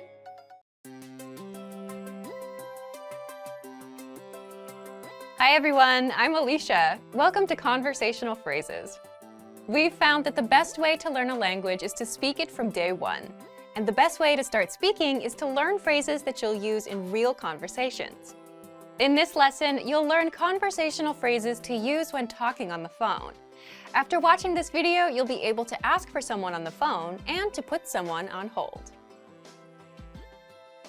And if you want to learn more vocabulary, phrases, and example sentences you can use in real-life situations, click the link in the description to download your Making a Phone Call PDF cheat sheet for free. Now, let's take a look at some conversational phrases.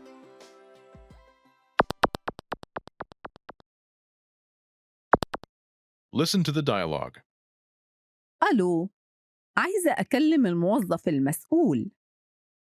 أوكي. لحظة واحدة من فضلك. Once more with the English translation. ألو، عايزة أكلم الموظف المسؤول. Hello, I'd like to speak with the person in charge. أوكي. لحظة واحدة من فضلك. Okay, just a moment. First of all, you'll need to learn how to say hello on the phone. That's ألو، ألو. Then you'll need to learn how to say, I'd like to speak with person. The pattern is عايزة أكلم. person. This Arabic sentence literally translates as, I want to talk person, but it means, I'd like to speak with person. For example, hello, I'd like to speak with the person in charge. ألو، عايزة أكلم الموظف المسؤول. ألو، عايزة أكلم الموظف المسؤول. Now, how do you answer this question? أوكي. لحظة واحدة من فضلك. Okay, just a moment. Listen to it again. أوكي. لحظة واحدة من فضلك. أوكي. لحظة واحدة من فضلك. This Arabic sentence literally translates as, okay, moment one, but it means, okay, just a moment.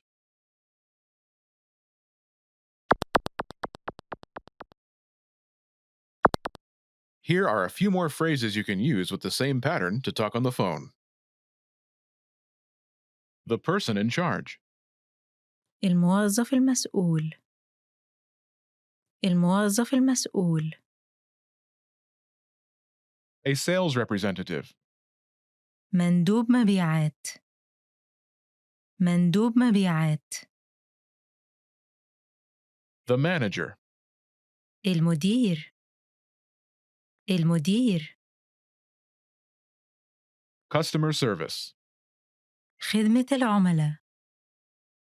خدمة العملاء.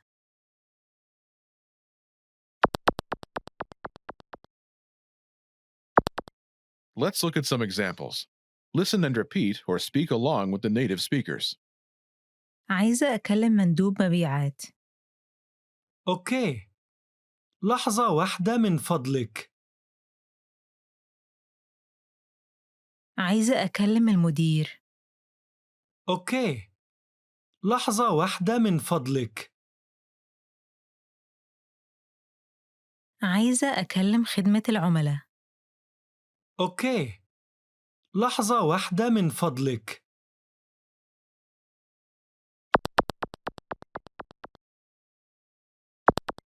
Okay, now it's your turn. Do you remember how to say, I'd like to speak with person?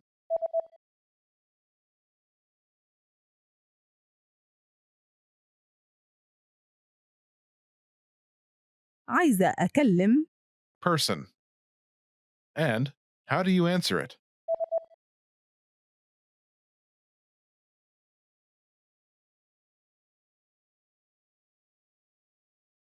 أوكي. لحظة واحدة من فضلك. Imagine you want to talk to a sales representative. Do you remember how to say, a sales representative? مندوب مبيعات. مندوب مبيعات. Say, I'd like to speak with a sales representative.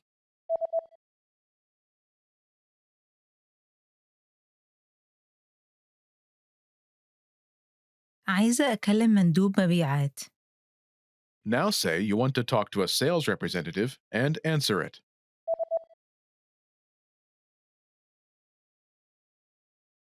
عايزة أكلم مندوب مبيعات. أوكي. لحظة واحدة من فضلك. Now, imagine you want to talk to the manager. Do you remember how to say, the manager? المدير. المدير. Say, I'd like to speak with the manager.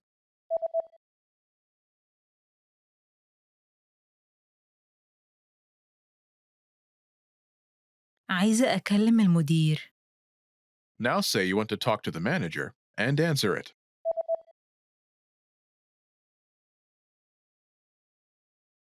عايزة أكلم المدير. أوكي. لحظة واحدة من فضلك. Now imagine you want to talk to customer service. Do you remember how to say customer service? خدمة العملاء. خدمة العملاء. Say, I'd like to speak with customer service.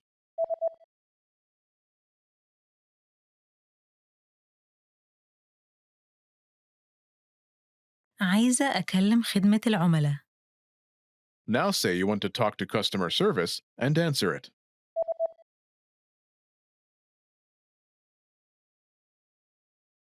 عايزة أكلم خدمة العملاء. أوكي. لحظة واحدة من فضلك. When learning a new language, everyone should have an ultimate goal to work towards.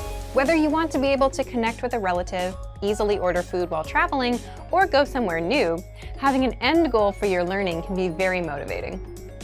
A popular but challenging goal is being able to speak like a native speaker. It's difficult to measure exactly when you reach this goal, and it's not something you can pick up using textbooks alone. So how do you work on making your speech more natural? That's what we're going to look at today. Here are 3 tips to help you practice talking like a native speaker. Number 1, focus on vocabulary. If your goal is to speak like a native, you might be really focused on speaking quickly or using as many complex grammar patterns as possible. But in our native languages, we're not always trying to speak as fast as possible, and we use complex grammar patterns when necessary, not to show off. Vocabulary, however, is extremely important to expressing ourselves naturally.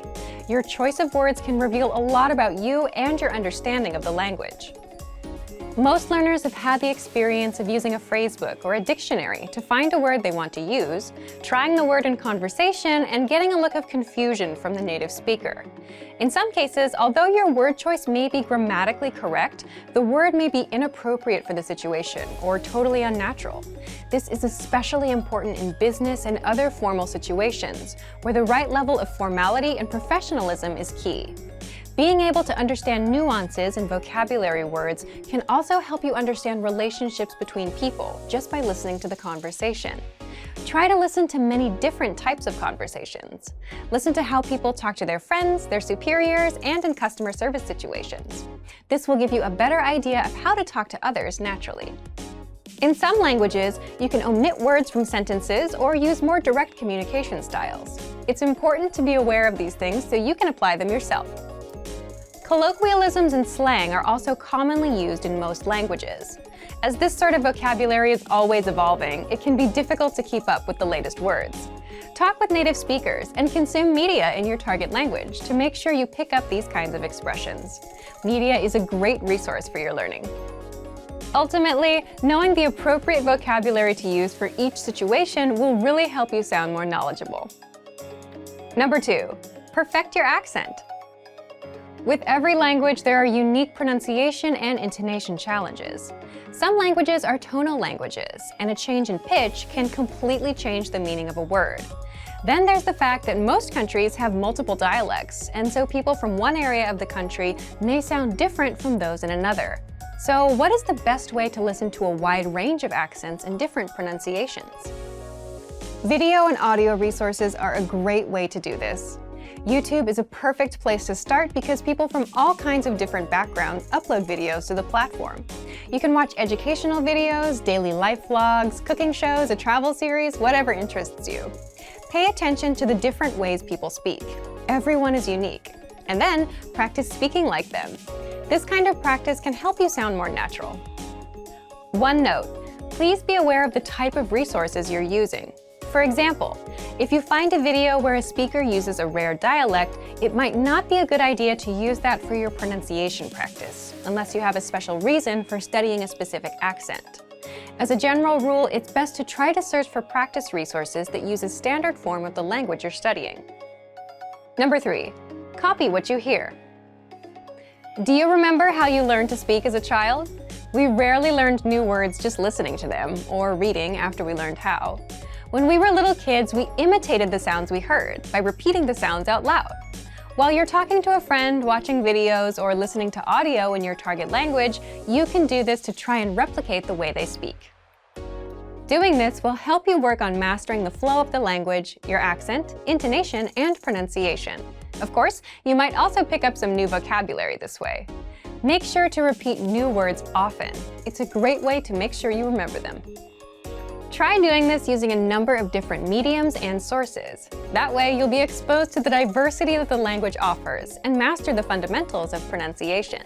For example, you can watch and imitate several different YouTube videos and audio CDs, but try a few different sources, like different creators or different audio types, to make sure you experience a wide range of communication in your target language. If you're using our language learning program, you can even get your own teacher with Premium Plus. Your teacher can answer questions, give assignments, and even listen to your recordings and give you advice on pronunciation. Completing these kinds of lessons with a native teacher can really boost your confidence in your speaking skills. Becoming able to speak like a native is a popular goal for many people learning a new language. It feels great to be able to communicate smoothly, especially when the people you're talking to expect basic level sentences or broken communication. Try using the tips we've shared in this video to work on improving your speaking skills. Of course, it'll take time and persistence, but the reward will be more natural communication. And for even more tips on speaking, check out our complete language learning program. Sign up for your free lifetime account by clicking on the link in the description. Get tons of resources to have you speaking in your target language. And if you enjoyed these tips, hit the like button, share the video with anyone who's trying to learn a new language, and subscribe to our channel. We release new videos every week. I'll see you next time. Bye! Hi everyone, my name is Prihan and this is Arabic Top Words. Today we're doing the 10 phrases you always want to hear. Let's get started. شكلك حلو النهاردة. You look great today. The first phrase is شكلك حلو النهاردة. You look great today. You look great. Awesome. Like shining. وحشتني or وحشني. I miss you. Oh. The second one is وحشتني. I miss you. And sometimes you'll hear Egyptian people say وحشني. And the meaning is almost the same, but وحشني is I miss you, and وحشتني is I've missed you. But we usually use it the same way, so وحشتني or وحشني. برافو عليك. You did a great job. برافو عليك. You did a great job. Bravo. It's French, and we use it like in class, for example, they say bravo.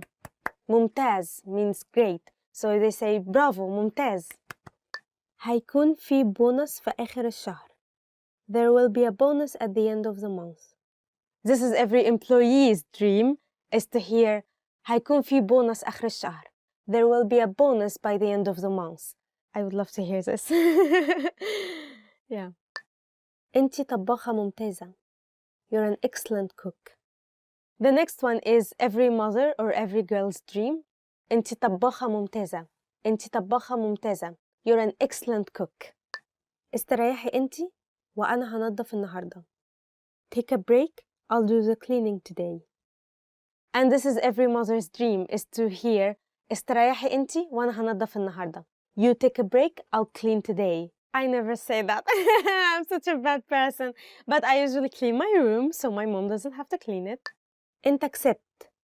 You won. أنت كسبت. You win. And usually in Arabic we say مبروك أنت كسبت.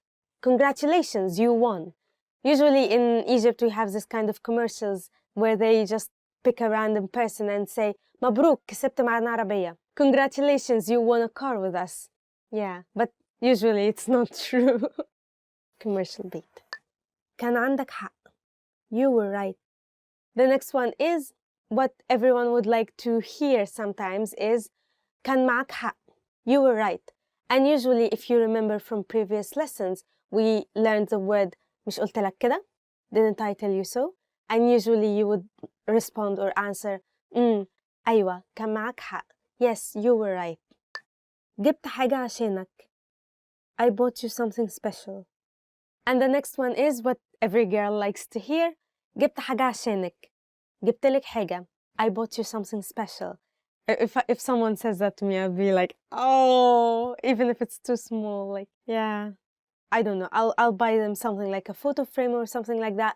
And then maybe I will print some photos of us and do some origami and decorate it so it's personalized. Because I think personalized gifts, even if it's not so expensive or, I don't know, if you put your own touch, the gift will be really valued, but it's not going to be like a necklace or anything, like you can just easily lose it or something like that. Shukran. Thank you. And in the end, if someone tells you any of these compliments you just learned, for example, like أنت جميل, أنت طباخة ممتازة, you should always answer in shukran. Thank you. Hi everyone, I'm Gabriella. How are your Arabic listening skills? In this video, you'll have a chance to test them out with a quiz. First, you'll see an image and hear a question. Next comes a short dialogue. Listen carefully and see if you can answer correctly. We'll show you the answer at the end. Are you ready? المرأة تسأل موظف المتجر عن شيء في متجر الكتب. أي كتاب تريد المرأة أن ترى؟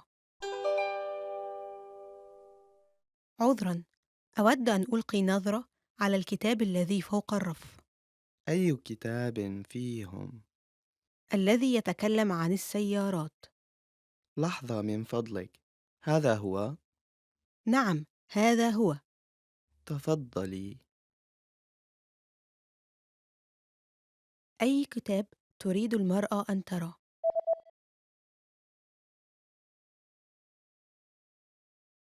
المرأة تسأل موظف المتجر عن شيء في متجر الكتب. أي كتاب تريد المرأة أن ترى؟ عذراً، أود أن ألقي نظرة على الكتاب الذي فوق الرف. أي كتاب فيهم؟ الذي يتكلم عن السيارات. لحظة من فضلك، هذا هو؟ نعم، هذا هو. تفضلي. امرأة ورجل ينظران إلى قائمة الطعام في المطعم. ماذا سوف يطلب الرجل؟ ماذا سوف تطلبين؟ البيتزا تبدو لذيذة. أعتقد أنني سوف أطلبها.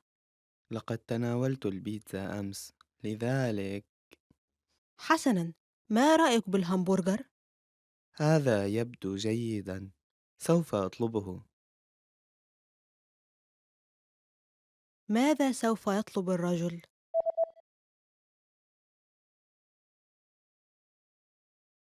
امرأة ورجل ينظران إلى قائمة الطعام في المطعم.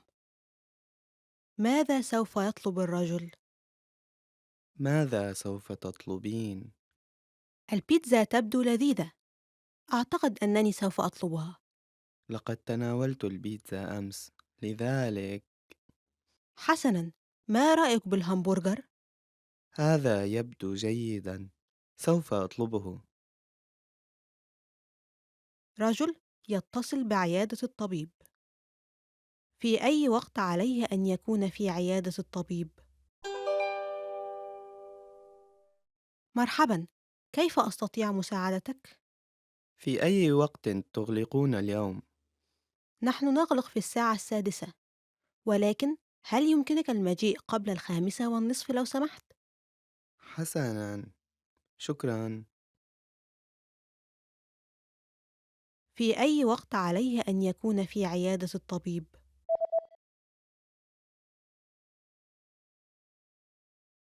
رجل يتصل بعيادة الطبيب. في أي وقت عليه أن يكون في عيادة الطبيب؟ مرحباً، كيف أستطيع مساعدتك؟ في أي وقت تغلقون اليوم؟ نحن نغلق في الساعة 6، ولكن هل يمكنك المجيء قبل 5:30 لو سمحت؟ حسناً، شكراً. How are your Arabic listening skills? First, you'll see an image and hear a question. Next comes a short dialogue. Listen carefully and see if you can answer correctly. We'll show you the answer at the end. Are you ready? رجل يتحدث مع موظف المتجر. أي قميص سوف يشتري؟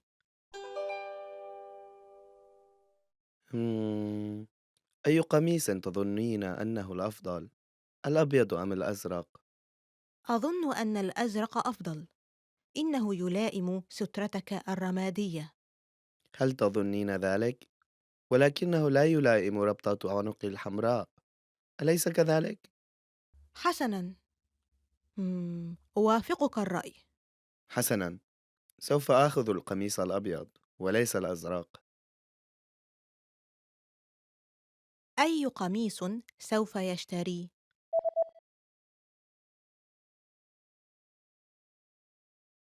رجل يتحدث مع موظف المتجر. أي قميص سوف يشتري؟ أي قميص تظنين أنه الأفضل؟ الأبيض أم الأزرق؟ أظن أن الأزرق أفضل. إنه يلائم سترتك الرمادية. هل تظنين ذلك؟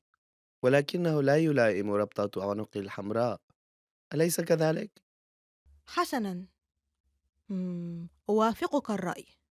حسناً، سوف آخذ القميص الأبيض وليس الأزرق. رجل في محل لبيع الهمبرجر. أي مجموعة سوف يطلب؟ لو سمحتِ، هل يمكنني أن أطلب مجموعة همبرجر خصوصية؟ نعم، أرجوك اختر بين البطاطا المقلية والسلطة. سلطة لو سمحتِ. حسناً، رجاء اختر شرابك. كولا لو سمحتِ. أي مجموعة سوف يطلب؟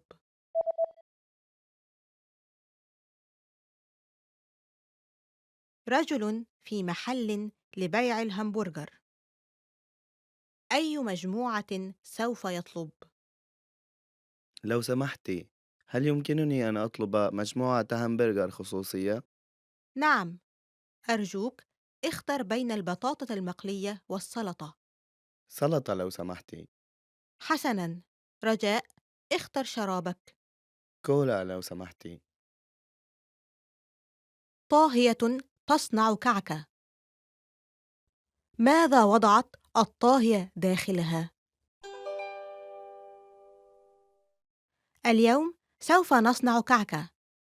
أولاً، امزج الزبدة مع السكر، ثم أضف بيضتان وامزجهم جيداً، ثم أضف الدقيق وامزجه بخفة. أخيراً، ضعها في الفرن لمدة 50 دقيقة. ماذا وضعت الطاهية داخلها؟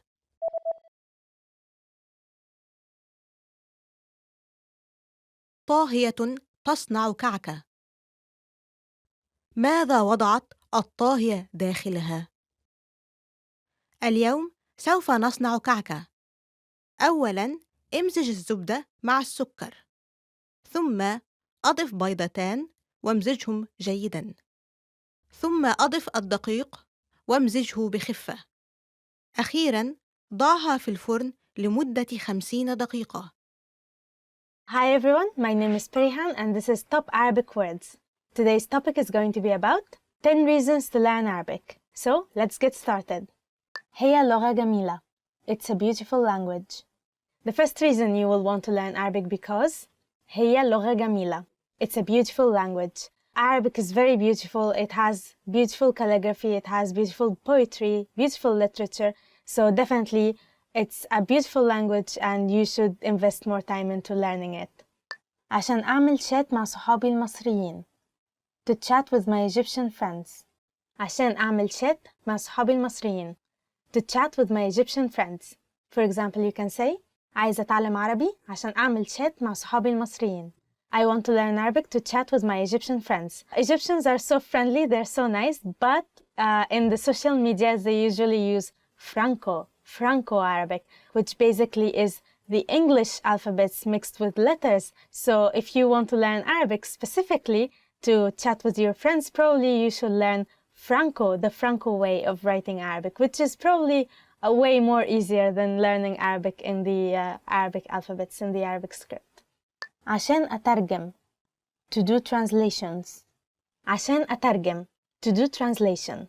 For example, you can say عايزة أتعلم عربي عشان أترجم. I want to learn Arabic to do translation. So usually in the Arabic world and especially in Egypt, people really like watching movies subtitled, not dubbed. So for example, Korean movies, Indian movies, and of course Hollywood movies, they're all on TV subtitled. Usually Egyptians really like listening to the actor, like their senses and their voices in the original form, not like dubbing kind of form. So you should always keep this in mind.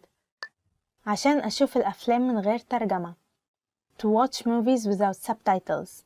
The next one is عشان أشوف الأفلام من غير ترجمة. To watch movies without subtitles. So for example, you can say عايزة أتعلم عربي علشان أشوف أفلام من غير ترجمة. I want to learn Arabic to watch movies without subtitles. Watching with subtitles is very important because you can see all the words you can hear. You can also see how to write it. You can see the letters. However, if you really want to improve your listening skills, you really need to start watching movies without subtitles. My personal favorite movie is Fulistin Al-Azim. Basically, it means the great beans of China. It's a movie by Mohammed Hinidi. He's a very famous actor in Egypt, probably all over the Middle East as well. In this movie, this actor, Mohammed Hinidi, he comes from a gangster mafia, Egyptian mafia family, but he doesn't like this lifestyle. So his family sends him to China to enter a cooking competition. However, the mafia in China knows about him and knows about his family and all his mafia connections, and they want him to do some mafia work, some mafia job in China, where he refuses and he doesn't want to get involved in that as well. It's an action movie, but it's also very funny. It's a comedy movie more than an action. So that's my personal recommendation. You totally should watch this movie without subtitles. عشان أعيش في مصر. To live in Egypt. عشان أعيش في مصر. To live in Egypt. For example, عايزة أتعلم عربي عشان أعيش في مصر. I want to learn Arabic to live in Egypt. Egypt might not be the most organized or systematic country in the world. However, it's very unique. It has not only unique culture, not only beautiful places to visit or do sightseeing, but also the people, the locals. They're so friendly, they're so helpful, and they're so open to other cultures. So if you value human interaction, you should definitely go to Egypt. You should try to learn Arabic to be able to communicate with people and make friends. It's gonna be super easy. You just need to learn a few words and phrases from maybe arabicpod101.com. عشان أفهم كلمات الأغاني. To understand song lyrics. عشان أفهم كلمات الأغاني. To understand song lyrics. For example, عايزة أتعلم عربي عشان أفهم كلمات الأغاني. I want to learn Arabic to understand song lyrics. Well, Egypt has lots of popular musicians and artists. For example, عمرو دياب, Muhammad Munir, Muhammad Hamai, and Tamer Hosni. For example, my favorite artist is probably Muhammad Munir because he is Nubian, and Nubia is a minor ethnical group in Egypt, but no one knows about them. And because of this singer, because of Muhammad Munir, he introduced their culture and he made them more popular among Egyptians. He is singing very deep songs about the culture and the traditions of local, very, very local Egyptians. Also Amr Diab. Maybe Amr Diab is the most famous Egyptian artist in globally, I think. And one of his songs, Habibi ya Noor al-Ain, was one of my very first words. عايش بقالي سنين ولا غيرك في بالي. حبيبي حبيبي حبيبي يا نور العين. حبيبي حبيبي. Anyway. عشان أتصاحب على ناس جداد. To make new friends.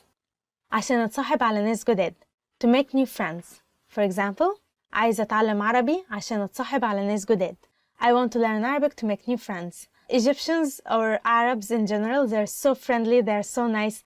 They will be your friends in no time. They will be very friendly and very open to help you and talk to you, communicate with you.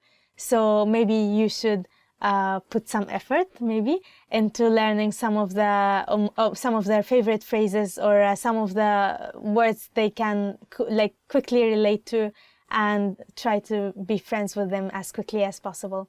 All my foreign friends know Yalla and Habibi. Yalla Habibi. عشان أعمل business مع شركات مصرية. To do business with Egyptian companies. عشان أعمل business مع شركات مصرية. To do business with Egyptian companies. For example, you can say عايزة أتعلم عربي عشان أعمل business مع شركات مصرية. I want to learn Arabic to do business with Egyptian companies. It's very normal and colloquial to use English words within your Arabic sentence. It will make you feel less as a foreigner and more like a local. So don't be afraid to use English words in your Arabic sentences. عشان أروح أدرس في مصر. To go study in Egypt.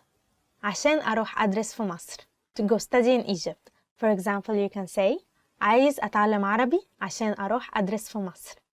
I want to learn Arabic to go study in Egypt. Egypt has several well-known universities, Cairo University, American Cairo University, and Ain Shams University, and each of these universities has a department made specially for foreigners who want to learn not only the Arabic linguistics, not only the language, but also the culture, the Egyptian culture or the Islamic culture, the Middle Eastern culture, and everything else. So definitely you should learn more Arabic if you want to go and continue your study in Egypt. عشان أتعرف على الثقافة المصرية. To understand the Egyptian culture. عشان أتعرف على الثقافة المصرية. To understand the Egyptian culture. عايزة أتعلم عربي عشان أتعرف على الثقافة المصرية. I want to learn Arabic to understand the Egyptian culture.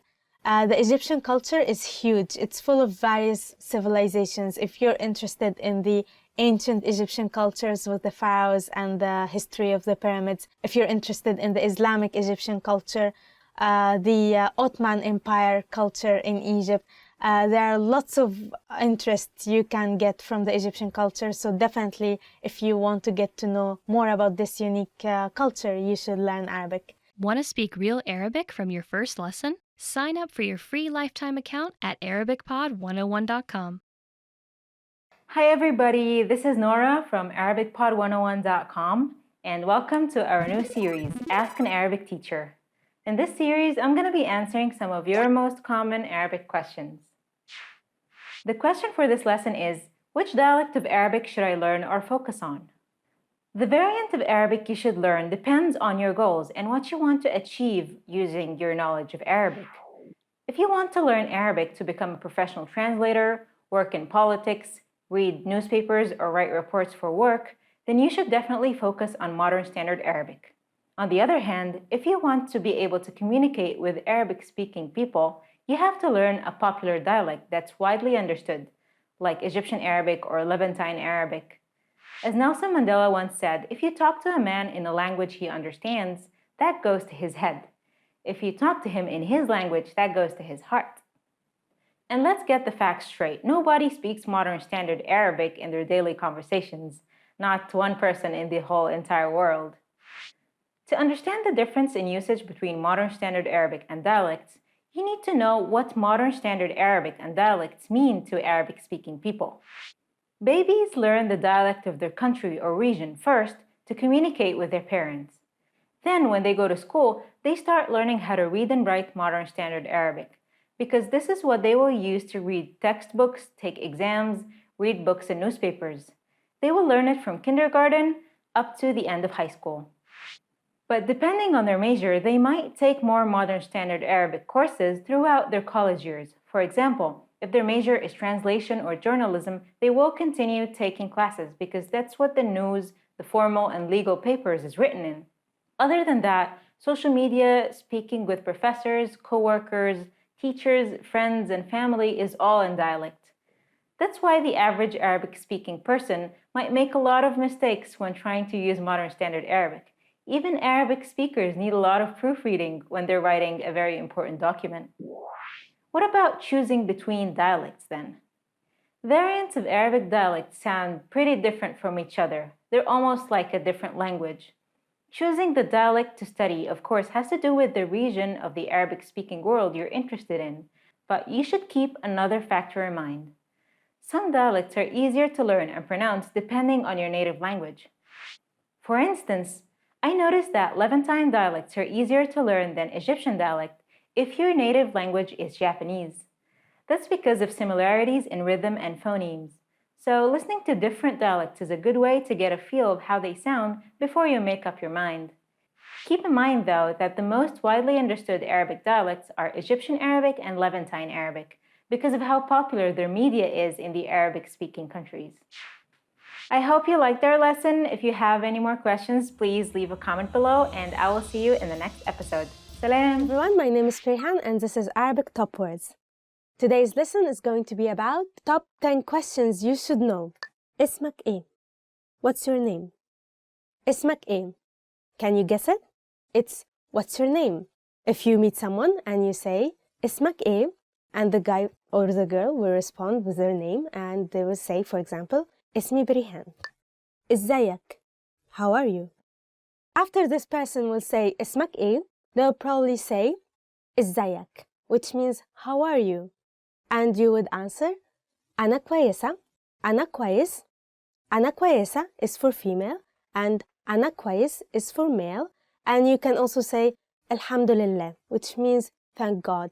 So you can say أنا كويسة الحمد لله when someone asks you إزيك. أنت منين? Where are you from? The third question someone might ask you is أنت منين? Which means where are you from? And here you can say where are you from, your country or your city. So for example, someone will ask you أنت منين? And I will answer أنا من مصر.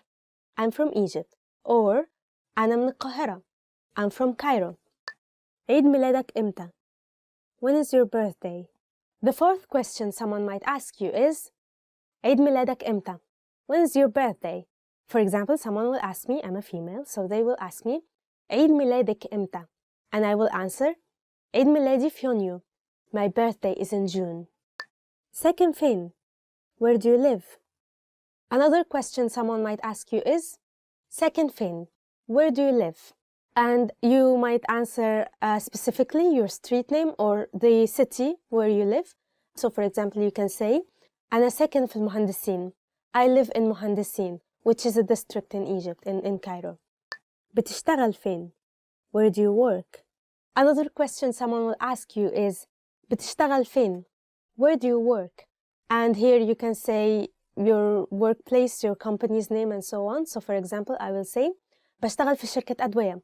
I work for a drug company. تليفونك كام? What's your phone number? Another question is نمرتك كام? Which means what's your phone number? And here you can just say your phone number. نمرتي is 1 2 3 4 5 6. اتعلمت عربي فين? Where did you learn Arabic? People might be amazed, or probably will be amazed at how good you speak Arabic. So probably they will ask you اتعلمت عربي فين? Where did you learn Arabic? And here you should say اتعلمت عربي مع arabicpod101.com. I learned Arabic with arabicpod101.com. Don't forget it. بتحب الأكل المصري? Do you like Egyptian food? Probably people will be curious if you like Egyptian food and they will ask you بتحب الأكل المصري? Do you like Egyptian food? And be honest, Egyptian food is quite delicious, so you will say أيوة بحب الأكل المصري. Yes, I like Egyptian food. Or maybe you want to say مش قوي. Not really. رحت مصر قبل كده? Have you been to Egypt? The next question is رحت مصر قبل كده? Have you ever been to Egypt? And here you can say أيوة, yes, or لأ, no. So that's it for today. Tell us in the comment below which question do you get asked the most and which question would you like to know or learn. And please like this video, subscribe for the channel, and don't forget to visit arabicpod101.com. Bye bye! Hi everyone, my name is Nora and this is Ask an Arabic Teacher. The question for this lesson is, what is the structure of modern standard Arabic sentences? In this lesson, we're going to give you an overview of how sentences are structured in modern standard Arabic. Language structure is usually described by the order of three main elements in a basic sentence: verb, subject, and object. For instance, English is an SVO language, meaning that the subject comes first, then the verb, and lastly the object. You can see this in any sentence, like John plays tennis. For Modern Standard Arabic, this looks a bit different. Modern Standard Arabic has two possible sentence structures, namely verbal sentences and nominal sentences. First, let's take a look at verbal sentences. As you can tell from its name, verbal sentences start with a verb. Then we have the subject, and lastly the object. The following sentence is a VSO sentence. شرب رامي العصير. Rami drank the juice. Next we have the nominal sentence, which starts with the subject, then the verb, and lastly the object. This one has an SVO structure, just like English. Rami شرب العصير. Rami drank the juice. Note that in Modern Standard Arabic, when there is a verb in the sentence, verbal sentences are preferred. This will look different for sentences with the verb to be in English, because there is no verb to be in Arabic. Observe the following sentence. Rami is tall. Because there is no verb to be in Arabic, this is going to be a nominal sentence consisting of only a subject and an adjective. This is how the sentence is going to look like. Rami طويل. Rami is tall. Now let's see the second point in sentence structure, which is the noun-adjective order. Let's observe the following phrase. Big house. In English, the adjective big comes first, followed by the noun, house. In Arabic, this is the other way around. Observe the following phrase. بيت كبير. Big house. Here we have the noun first, بيت meaning house. Then we have the adjective كبير meaning big. The last point we'll touch on is where prepositions are located in a sentence. In this aspect, Arabic is quite similar to English. Observe the following sentence. Rami is in the house. In English, prepositions precede nouns. The same applies to Arabic. Rami في البيت. Rami is in the house. Note how there is no verb to be in the Arabic sentence because it is implied from the context. I hope you liked this lesson. If you have any more questions, please leave a comment below, and I will see you in the next episode. Salam. Want to finally start speaking in your target language? In this guide, you'll discover the top 7 ways to practice speaking on your own with our lessons. Let's begin. Number 1, shadowing. Shadowing is a proven learning technique where all you do is repeat what you hear in order to practice speaking. So access any audio or video lesson on the site and press the play button to start. Then, as you listen or watch, just repeat the conversations. Or, even easier, read along out loud with the dialogue section. The script is right there in front of you. With our lessons, you can master entire conversations, just like that. Number 2, read out loud. I just mentioned it, but reading out loud is another powerful tactic and deserves its own mention. With every lesson, you get written transcripts and translations. So, as you play the lesson, read the dialogue out loud as you hear it. Why? By reading out loud, you're also practicing your speaking skills. You can do this with the lesson notes, the lesson transcript, or the dialogue tool. With the dialogue tool, you can listen to each line again and again, and repeat out loud until you master them all. Number 3, speed up your reading to speed up your speaking. Being able to speak without thinking is a sign of language mastery. If you're talking to a native and can respond quickly, they'll assume that you're fairly fluent. How can you do this? When you read out loud, try increasing your speed a little bit every time. So, start by reading with the dialogue tool. If you're like most learners, you'll read the first line slowly.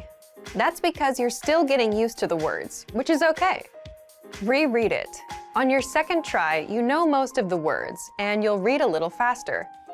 Reread it again. On your third try, you'll be even faster, at a native speaker's speed. And being able to read these phrases out loud and fast will help you speak fast. Number 4, record and compare yourself with native speakers. In order to sound like a native speaker, you must imitate native speakers. So here's how. Access the voice recorder, which is in the Dialogue Study tool in every lesson.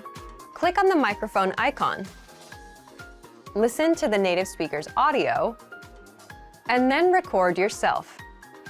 You can then compare the 2 recordings side by side, and practice and try again and again until you perfect your pronunciation.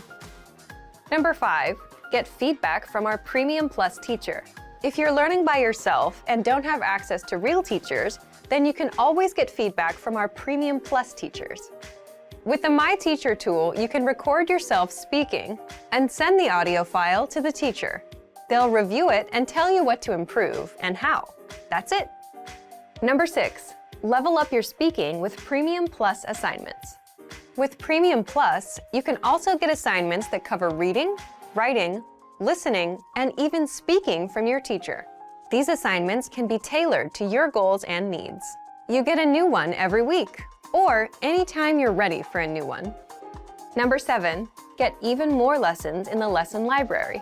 If you want even more lessons on speaking and conversations, visit our lesson library and under Category, choose Conversation.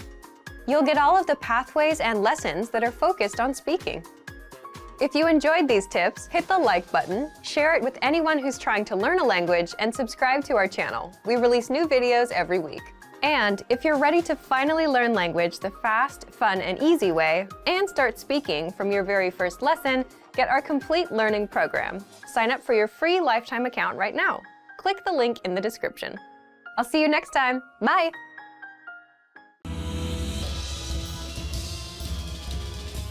مرحبا أنا كارول. Hi, I'm Carol.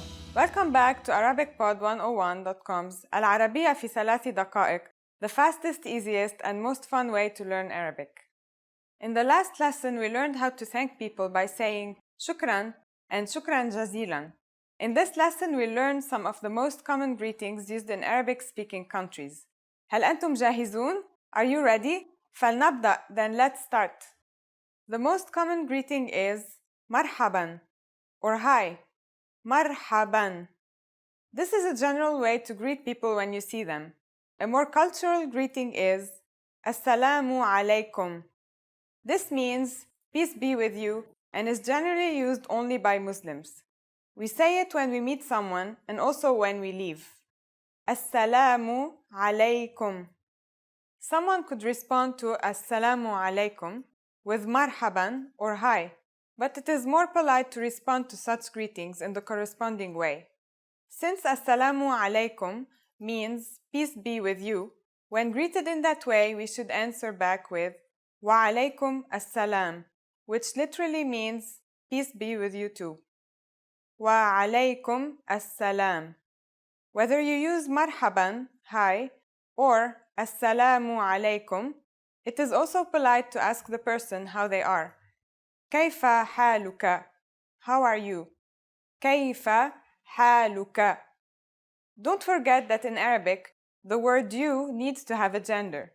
So, kayfa haluka is good if you are talking to a man, but if you are talking to a woman, you should ask kayfa haluki? Kayfa haluki? When it's time to leave, you can say wada'an or goodbye. Wada'an. The other person can reply ma'a salama, which means be safe. Ma'a salama. Let's review the phrases you've learned in this lesson. Marhaban is hi. Assalamu alaykum is peace be with you. The response is wa alaykum assalam. Kayfa haluka or kayfa haluki is how are you. Wada'an is goodbye. And ma'a salama is be safe. Now it's time for Carol's tips. If you're leaving and you want to show the person that you would like to see them again, you can use ila liqa, meaning see you, or ila liqa'i qariban, see you soon. ila liqa'i qariban. Now you know lots of ways to greet people in Arabic. During the next lesson, we learn the meaning of the phrase هل تتكلم الإنجليزية? Do you already know it? I'll be waiting to talk about it with you in the next العربية في 3 دقائق lesson. In this lesson, we are going to learn how to say to be in Arabic. We will also go over how to talk about your nationality. When you meet a new person in the Arab countries, they might ask you من أين أنت? Which is the equivalent of where are you from? Unlike other languages, Arabic sentences can be complete without any verb. So in the sentence من أين أنت? Min means from. أين is where. And أنت is you. No verb is needed for the sentence to be complete. You're familiar with the feminine and masculine versions of the words.